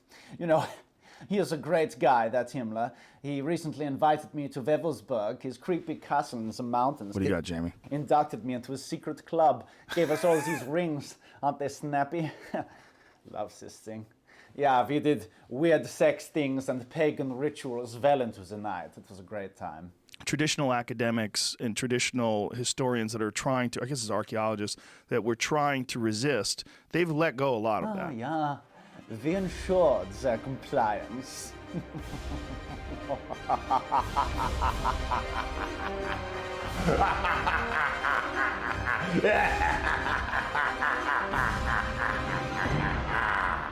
I had a thought once while I was under the influence.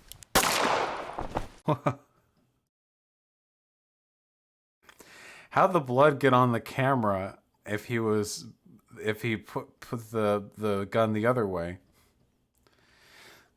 I think it had a little bit of a cringe ending, but that was pretty funny for the most part.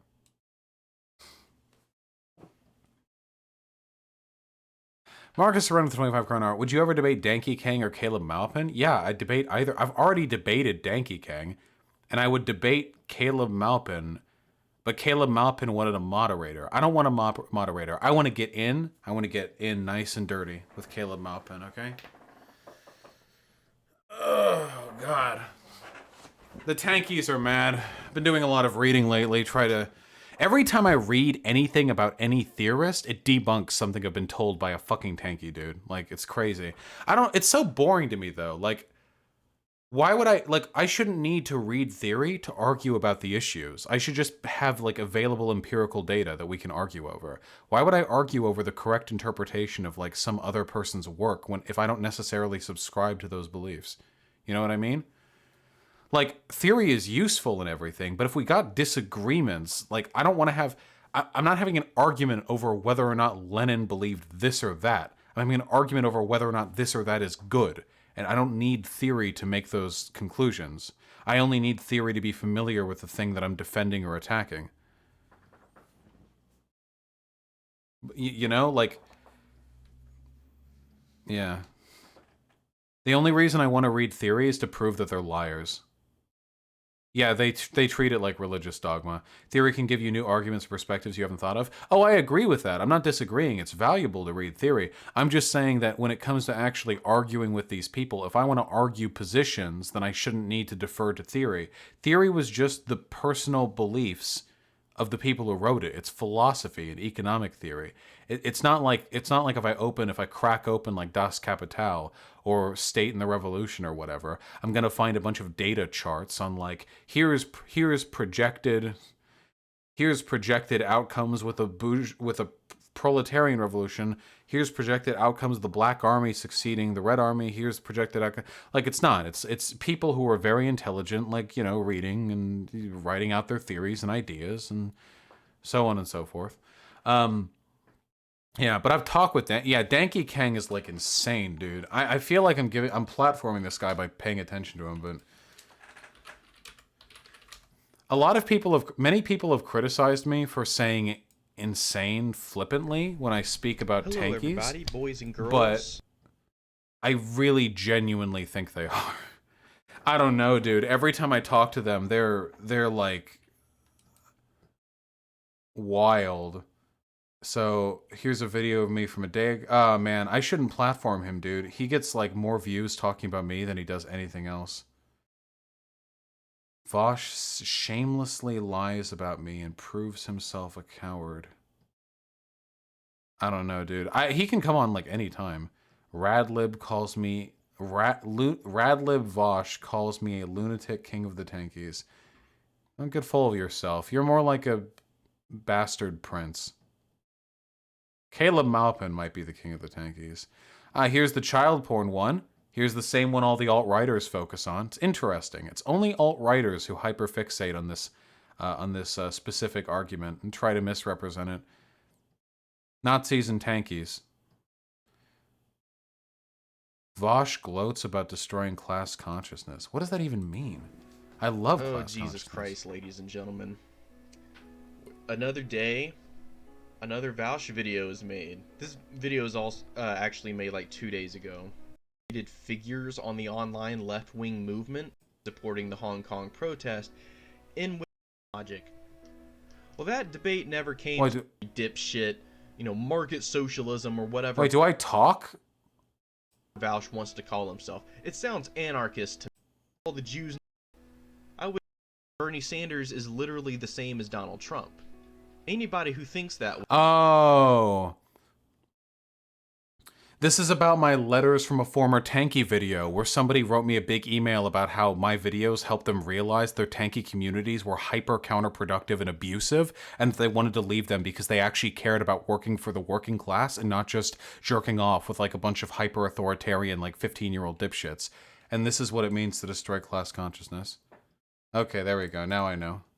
No wonder he didn't actually show any of the stuff that I said, because it would have made me sound too reasonable. For me, the most disappointing one, though, is Caleb Maupin. Caleb Maupin might actually be the king of the tankies. This dude is one of the most aggressively dishonest political agents I have ever seen in my life. He actually disgusts me that I share like an aisle with him. Where were those tweets about me, dude? Here we go. He lost his shit. I don't know what happened. I don't know if he had like a synapse misfire or something like that. This Vosh creep is in the habit of calling tankies fascists. He's dog-whistling Antifa to violently attack CPUSA and other MLs? It's a call for violence? W.E.B. Du Bois was the tanky. Tankies built the civil rights movement. You equate us with the KKK. Shame on you, Vosh. This is how he talks. If I debated him, every sentence of his would be like this. This is what he talks like. Get him on? He can't. He's a pussy. He'll only debate me with a moderator. Absolutely not. Every time this guy opens his mouth, he talks like this.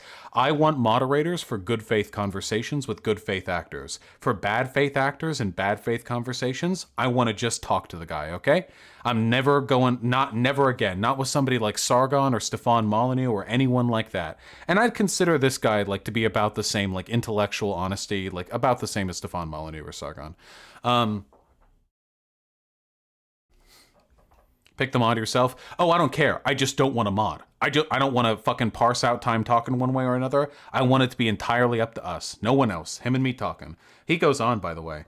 This Vosh creep equates Paul Robeson, Pete Seeger, Henry Winston, and other pro-Soviet tankies who, I don't know who any of these people are, who built the civil rights movement with the KKK and Nazis. Saying tankies are fascist is a smear on the boldest anti-racist fighters in U.S. history. Shame on him. He always does this at the end. I call this photo essay a study of pro-Soviet and pro-China tankies, or the people smear artist Vosh equates with neo-Nazis. Shame on him. Tankies fought racism more than anyone. That's the thing that he does. He tries to do like the pastoral, like sermon rhetoric, you know, like MLK stuff. Like, I mean, we can read it out like there. We can read it out just like that. We can imagine that I'm fucking Fred Hampton. This Vosh creep is in the habit of calling tankies fascists. He's dog-whistling Antifa to violently attack CPUSA and other MLs. It's a call for violence. W.E.B. Du Bois was a tanky. Tankies built the civil rights movement. You equate us with the KKK? Shame on you, Vosh. Like, that's the kind of thing that he's trying to do. It's like the pastor, like, you know, that's the vibe he's trying to get. Why are you clipping me? That's not a black thing. What the fuck, you people? What's wrong with you people? MLK talked like that because he was a Christian, not because he was black. Like, that was the style. That's pastoral speaking.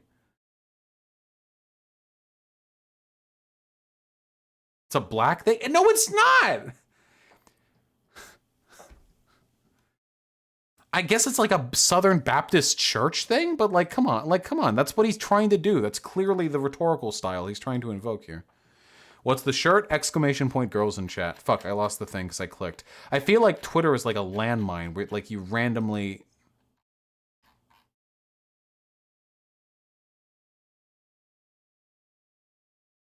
Yeah, all imitations of someone else are necessarily problematic. Wait, where was it? Damn it, here we go. He goes on. Just so everyone knows, Vosh, he mistags me here. Leftists who defend USSR and China are the same as fascists. See photos below. He should now have zero credibility.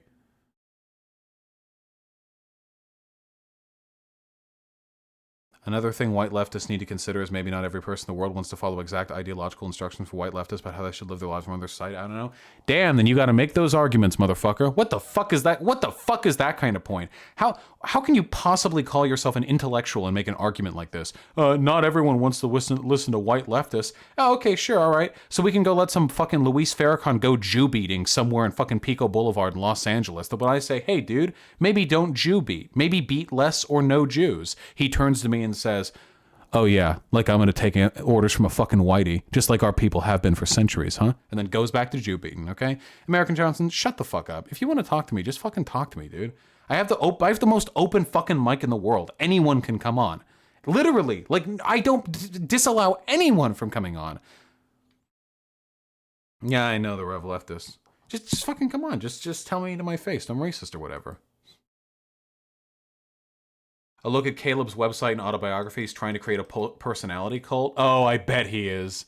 Oh, is he doing that thing like the Don McAvin? Oh my God. Caleb Malpin is that voice, that professor, that sage you knew existed but were never lucky enough to meet. These are not leftists. These are grifters. Don't give these people time and attention. They're just trying to build personality cults.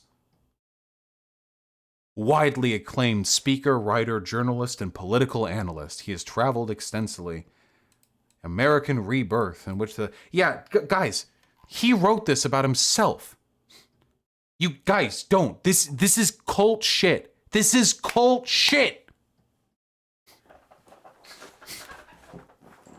I'm not even attacking his positions here, but framing your beliefs in this way is fundamentally predatory.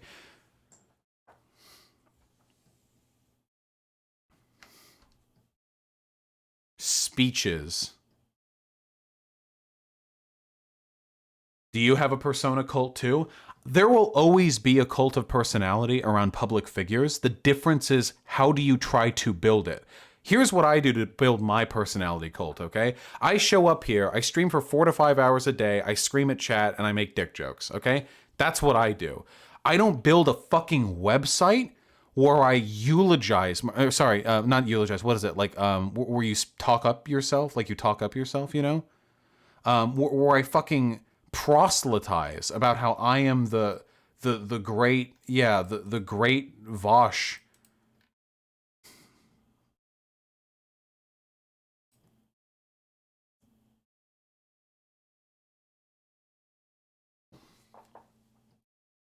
Like, I never want you guys to believe that I am anything other than what I am. That's very, very important to me. That matters so much to me, okay? Like, you guys do know that, like, on a fundamental level, right? At the end of the day, I'm a somewhat well-read in data, but not so much in theory or literature, dude who speaks well, who's just here because he cares about certain issues, okay? That's it. I have a lot of personal fun relating to my chat. It's just very fun for me. This is my dream job. I love it. I love being able to do this. It's incredible for me, you know? But that's it. Like, that's it. When I'm done here, when I'm done with this, I just spend my fucking day, I just chill. I just eat food, fucking play games. I'm not a literal fucking messiah. And I'm not like some, people have said some crazy, like, nice things about me, dude. If I wanted to, I could do a whole website, like, Vosh is literally like the next coming of leftism in the United States, like some shit. But I don't care to. While the compliments mean a lot to me, I don't want to use them to build a personality cult, okay? Because this, to me, is really exploitative. This is just building a brand. Like, you know? This is just, like, trying to build out a brand. Why Caleb Malpin?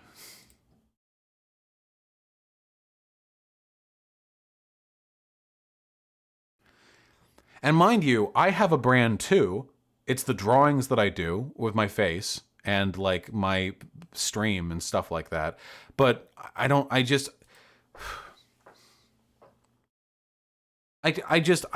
try to do stuff like this. I don't know.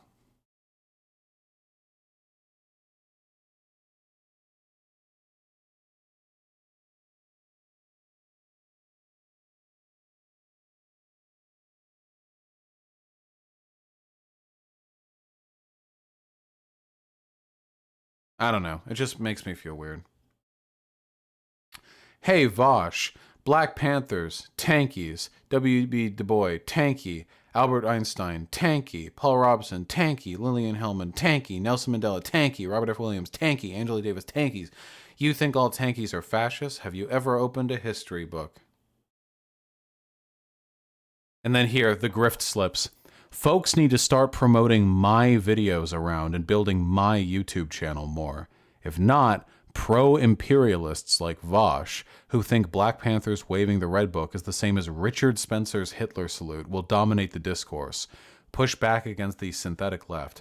Just so you guys know, I have no fucking idea where he's getting this from. I have no fucking idea where he's getting this from. Like, I genuinely don't know.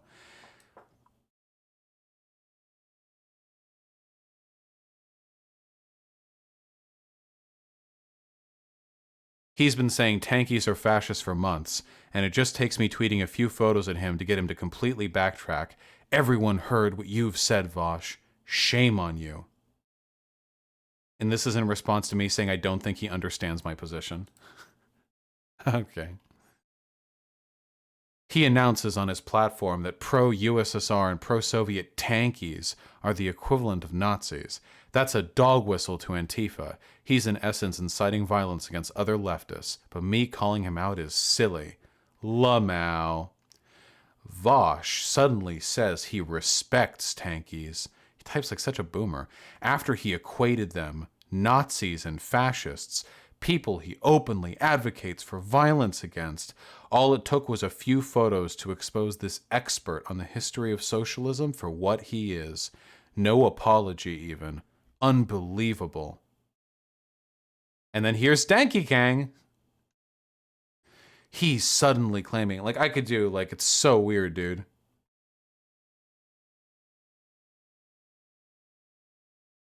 I'm open to a fair debate with Vosh. Neutral moderator, equal time, I'll be down.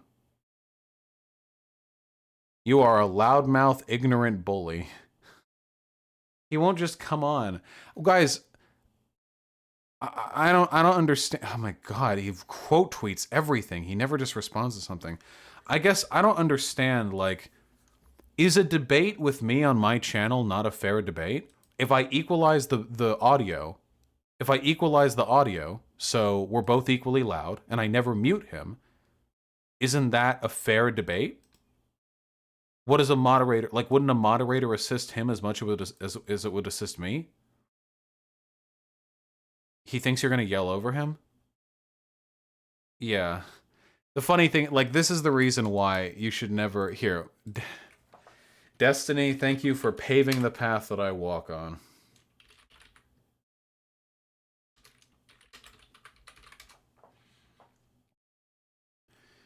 Destiny had an argument with this guy. This was back when Destiny was beginning the anti-left arc, and I was, like, cringing because he keeps talking to these lunatic fucking grifters. Bonus meme, sit in front. That's a big fat lie. Just kind of a basic question, I guess. How would you decide, like, how to run these companies? Like, when... Listen, so, okay, here we go. Perfect. I chose a perfect time here, okay? When do you stop... respond to market demands, right? They allocate more resources where they feel like there's more profit to be made.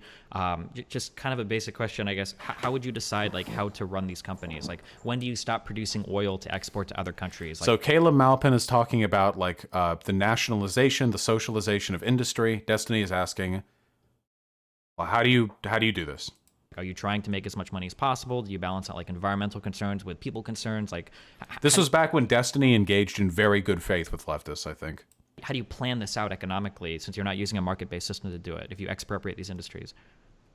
Well, obviously, we would have to be hiring the smartest economists and the smartest brains in the United States, the best engineers, the best technicians, to oversee something that's probably the most fundamentally important thing in the country. So how would you manage this system? Well, obviously, we'd hire the best people, ensuring the economic prosperity of the people.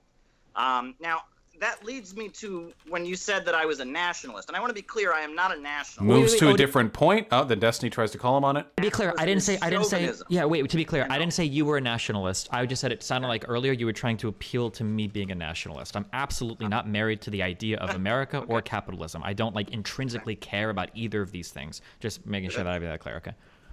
Okay. Yeah, but I would think that you would have to assemble the smartest minds and He's doing it again. Most well-educated folks, and you'd have elected leaders who would pick out the smartest people, and they would do their best to make sure that the economy continued to function and grow, and they would oversee the rational planning of the oil industry, of banking, and such. So this is the simplest question in the world. If you believe in a centrally ordained economy, like Caleb Malpin does, This is the simplest question, okay? How do you manage it? And his answer is we hire smart people. How do you balance out things? So like in the United States right now, for instance, we have a lot of conflict between labor unions and like environmental, I guess, like environmental regulations. In this like quasi technocracy or whatever, where you're like voting in people that choose like the most, I guess, educated engineers. Also, just to be perfectly clear here, Destiny would have an answer to the exact same question. As a capitalist, Destiny would say, well, I think that the profit motive does a good job of orienting the productive interests of firms because they are incentivized to produce things which will maximize their profit, and usually those things are to the benefit of society. There are market externalities like global warming that would need to be accounted for through national policy, regulation, that sort of stuff. That would be Destiny's answer to this question. It's the answer we currently have in this country, though poorly implemented. So Caleb Malpin can't answer an equivalently simple question on his end. Engineers or whatever to plan this out. Like what values do you expect these people to be like maximizing for? So for instance, like just a few days ago in LA, I think we have like a massive solar farm that's been approved, but one of the leading like the oil labor people. What is my answer in Caleb's place? I don't have one. I don't want a fucking state-run economy. Caleb's advocating for not seizure of the means of production, but for the government to run everything. I don't believe in that shit. I think that's fucking stupid.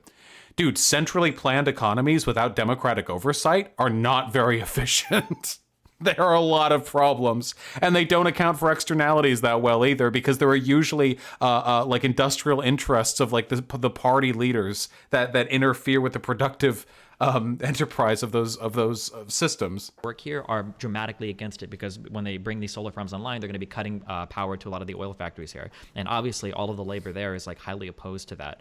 How do you resolve like these types of conflicts in your system? Well, I want to address that issue because global warming is a huge problem, and we need to tackle it. But my disagreement with the environmental movement, and I think this is where the conflict between labor and the environmental movement not answering. Originates, is that a lot of folks in the environmental movement seem to argue that the answer to global warming is an end to historical progress, that we just have too much stuff, we all need to use less. Going on a tangent. I would disagree. I say that the answer to the problem of global warming is technological and scientific progress. We need to get off of fossil fuels. Completely unrelated. We need to unrelated. develop fusion energy. We need to talk about, hey, I think it's actually something we could realistically think about is getting resources for. This is why I don't want a moderator to talk to Caleb Malpin, because when you have a moderator, you're not supposed to interrupt. And I cannot listen to this shit. I can't do it. I can't listen to this shit for a 2-hour discussion. I can't have this motherfucker on here, and every time I ask him or say anything, he goes off into a fucking tangent. This isn't even the worst of it, dude. The worse into this is the beginning. The farther in we go, the worse it gets. He just lays out. They needed to transition toward a market system. Here. Tech companies should be. Dealing with industries where there aren't strong profit incentives or where the incentives might lead to strange moral hazards or other types of tomfoolery that aren't good. So for instance, like in healthcare, it's probably not good to leave this up to the free markets because it seems like there's a lot of bad incentives here. See? So Destiny's arguing for the decommodification of healthcare here. See, these were the good days. Because he doesn't believe that the profit motive effectively negotiates like an equitable exchange of wealth and resources between healthcare consumers and healthcare producers. That ruin that system. But that's a far cry from planning everything, like all the jobs in society. Yeah, and we can't plan everything. I agree with you. Again, I don't think hotels should be run by the government. Tech companies should be private. People want to invent a new app or something. Why should the government be in on that? You need people that are creative and want to make some money to do that kind of thing. No disagreement there. And I think that, the reason that... So this belies the fact that he's not even a socialist. Caleb Malpin believes that modern-day China is a socialist society because it has state billionaires. Because the state owns a bunch and is like very heavily regulates large portions of industry. He's not talking about worker-owned market enterprises. He's just talking about market enterprises. He's not a socialist. Caleb Malpin is an unironic state capitalist. Or... as one might call them, a spicy bad liberal. But these are the people who will like ramble about how I'm like a fake socialist or something. Everything was ultimately nationalized in the Soviet Union was because it was such an impoverished country. And then after the Russian Revolution, 15 countries invaded and wrecked the place. And, so the government stepped in and mobilized the population to build it all. Wait, but they needed to transition toward a market system, in my view. I'm so confused about what you're actually arguing for, because it feels like at some points we're jumping to very strong arguments in support of central planning, and then at other points we're literally arguing neoliberalism. We're like, oh yeah, like tech companies and all of these things, private incentives are very good there. We should have capital investment. That's good, but we just need to deal with. The state should control the lending of money. The state should control the major industries like steel manufacturing, like oil, oil's a natural resource, but it should. Wait, so let's say the auto companies, we've bailed them out how many times, right? The three major auto companies. Why aren't they under public ownership? Because they paid back the loan. Because they paid back the loans they were given. Wait, because they paid back those loans. They weren't just given a free handout. That was money that they paid back with interest to the federal government, and it protected a lot of American jobs when they did it. Major industries should be under public ownership, I think. Wait, does that include like tech industries like Facebook, or public ownership? What? Does that include like tech companies then like Facebook, or major companies like hotel owners? Interesting. That's an interesting question. I haven't thought about that. But, if you think about it, though, Facebook is kind of a monopoly. And there's some people that argue that Facebook should be considered a utility rather than considered to be a private company because it is a virtual monopoly. And let's remember, Silicon Valley was created basically because, the U.S. government made a strategic decision. I mean, loaning from the CIA, from the NSA, the tech revolution was a result of government intervention largely because we saw it as a strategic way to defeat the Soviet Union. Notice how nothing he said has anything to do with what Destiny said. There's a far cry from the very basic inventions or innovations or discoveries that the public sector makes versus the private sector taking those things and doing the necessary work to bring it to market, right? We don't have IMAX. We don't have social media. I wouldn't have a problem with that. I think a strong argument could be made in favor of that. I'm trying to figure out because I don't know because in some ways you literally sound like a sock dem. You sound like a social democrat or maybe even a neoliberal, and then in other ways you sound like a full-on social democrats tend to believe the economy should function according to profits, but we should give people stuff at the same time. We should have social welfare programs. I'm saying we need central planning with a market sector. Okay. I have a question. From chat because I'm a bit confused on that too, because it does sound like you're arguing for social democracy. But so there's a question from chat. That's Faraday Speaks, by the way. It said, so in these industries that you say could be private, say a hotel, would you give the ownership to the workers in that situation, or would you allow a private capitalist to own the hotel himself? Personally, I think that it would be better if it was a cooperative of the workers, because it would be run better, because every worker would get a share of the profits. And as a result, they would be motivated to do the best job they possibly could. They wouldn't just be getting a wage, but the more their profits increased, the more the wages of the average person went. So if it was up to me, if I were the magical dictator of this hypothetical country, I would say yes, every worker has a share, and it is a worker cooperative. Okay, wait. Can I make a rule for this conversation? And then you, Faraday, you figure out if you want to post it or not. Yeah. You can't weasel out of giving an answer to say, well, personally, I would say this, right? Everything you say is personally. We're trying to figure out what do you think is the ideal form of government or economic system to run a country. Not into every nitty gritty specific, but it's very weaselly to say oh, well, personally, I would like this to happen, because it's well, what does that mean? Do you think it should happen, or that the government should do it, or that's just you're randomly giving us your random opinion that's not relevant? I don't understand that retreat to well, personally, I think this should happen. I don't think it's a fair way to answer the question. There's a strong difference between Marxism and utopianism, right? If you Anyway, yeah, that's the kind of guy that killed me. You should watch the full debate between the two, because it's really funny. I think that that was back when Destiny was really, really charitable to left-leaning interests, and Caleb Maupin is the worst of us. He's the worst among us. Is this why Destiny is like this now? Unironically, the answer to that is yes. Of course. Dude, if I was not already a socialist and then I encountered somebody like Caleb Maupin, that would just fucking ruin my opinion for the rest of time. That would just end my ability to engage well and faithfully with these people. But Chungus, I'm probably a compatibilist. I don't believe in libertarian free will. Yowitopia, thank you for the 2-2 sub. I'm sorry there was no battle to be had. Maybe tomorrow. Nefertiti read for $5. I grew up in the Nation of Islam and it threw me when you said Luis Farrakhan was like a woke Nazi. Lol, it's true though. I love my people, but what you said was on point. I love calling out Nazis, baby. Black or white, doesn't matter to me. Hey, sit my ass down over there in India. I'll talk to those Hindu nationalists and I'll call them fucking Hindu Nazis. Okay, I'll run them all up and down the block. Okay, just don't like Nazis. Sake Tanuki with the $20. Thank you so much, comrade. How do you deal with the, of course the clown is doing dumb things in a circus effect? Joe Rogan was a meathead punchman, no think thing. Dude, Joe Rogan, yeah, the problem is, like, a fuck ton of people get their social and political opinions, like, ad verbatim from fucking Joe Rogan. That's the main issue.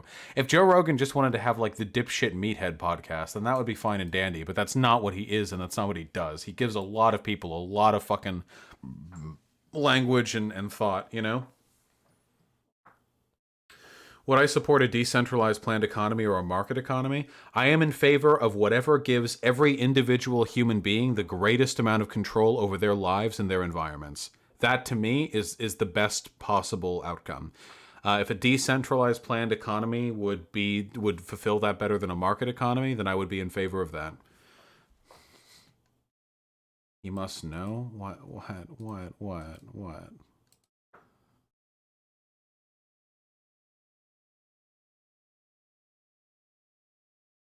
How do you guys do this so quickly?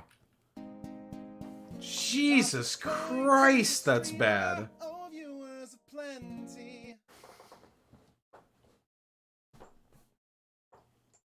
That is unbelievably cursed. Holy shit.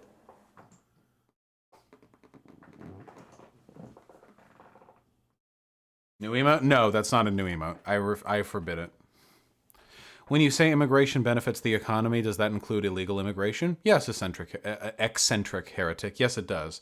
Illegal immigration is a net benefit to the economy, but a net loss financially to the United States of America. So it costs the government money, but the economy gets bigger. Have I covered Michael Moore's environmental doc? It's pretty eco-fash. John Garrison, I haven't seen it. I'd have to give it a look. I don't think Michael Moore would do any weird eco-fash shit, though. Yo. Uh-oh. Leggy!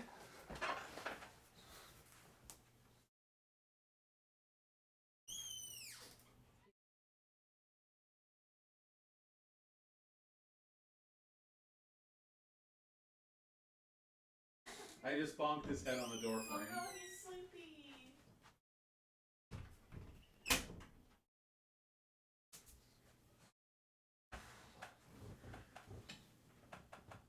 Baby. Yeah?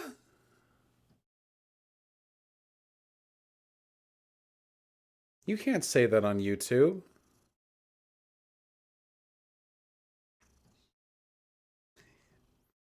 He's purring.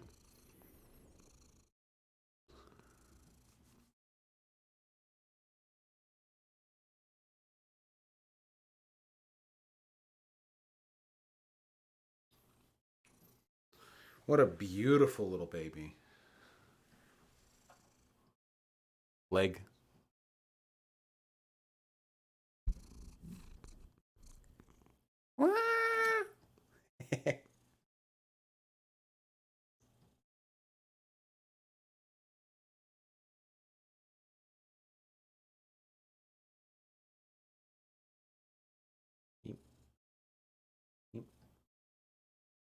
Very good, baby.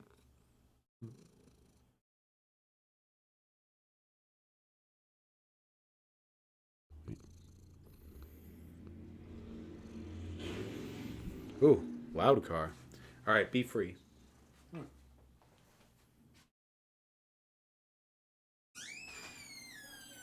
Yeah?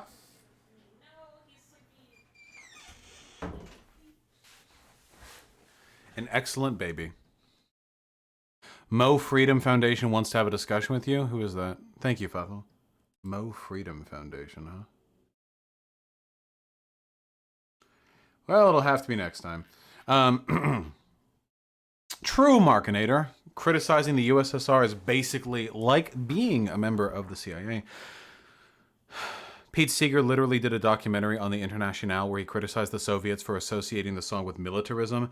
Yeah, well, I mean, Caleb Malvin's a fucking idiot. So yeah, obviously everything that he says is going to be wrong. Can you go over this pandemic video? People are spreading its conspiracy BS, but so many people are sharing it. Yeah, can you email it to me, or was it linked in chat? I didn't really see.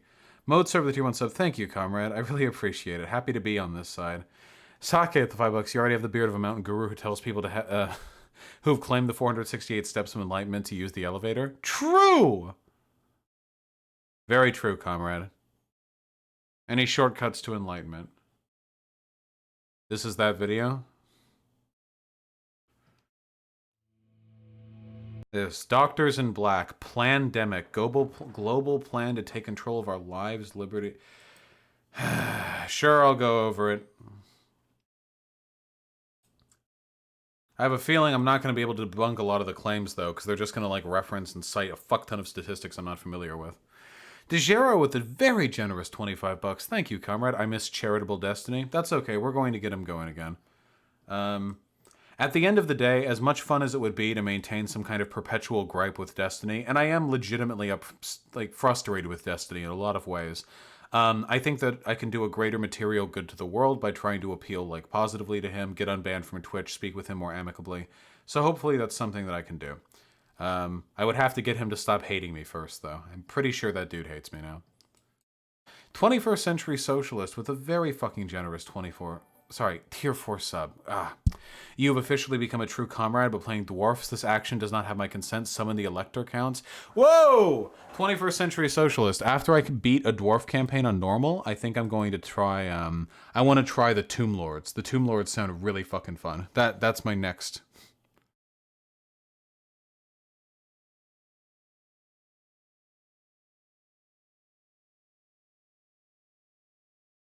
Tomb Kings. They seem really cool. Wait.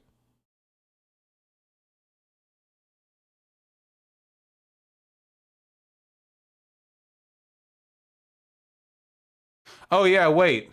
Can you hear me right now? Actual Justice Warrior, are you listening right now? You here? You out there? I'll respond to you after I have lunch. All right.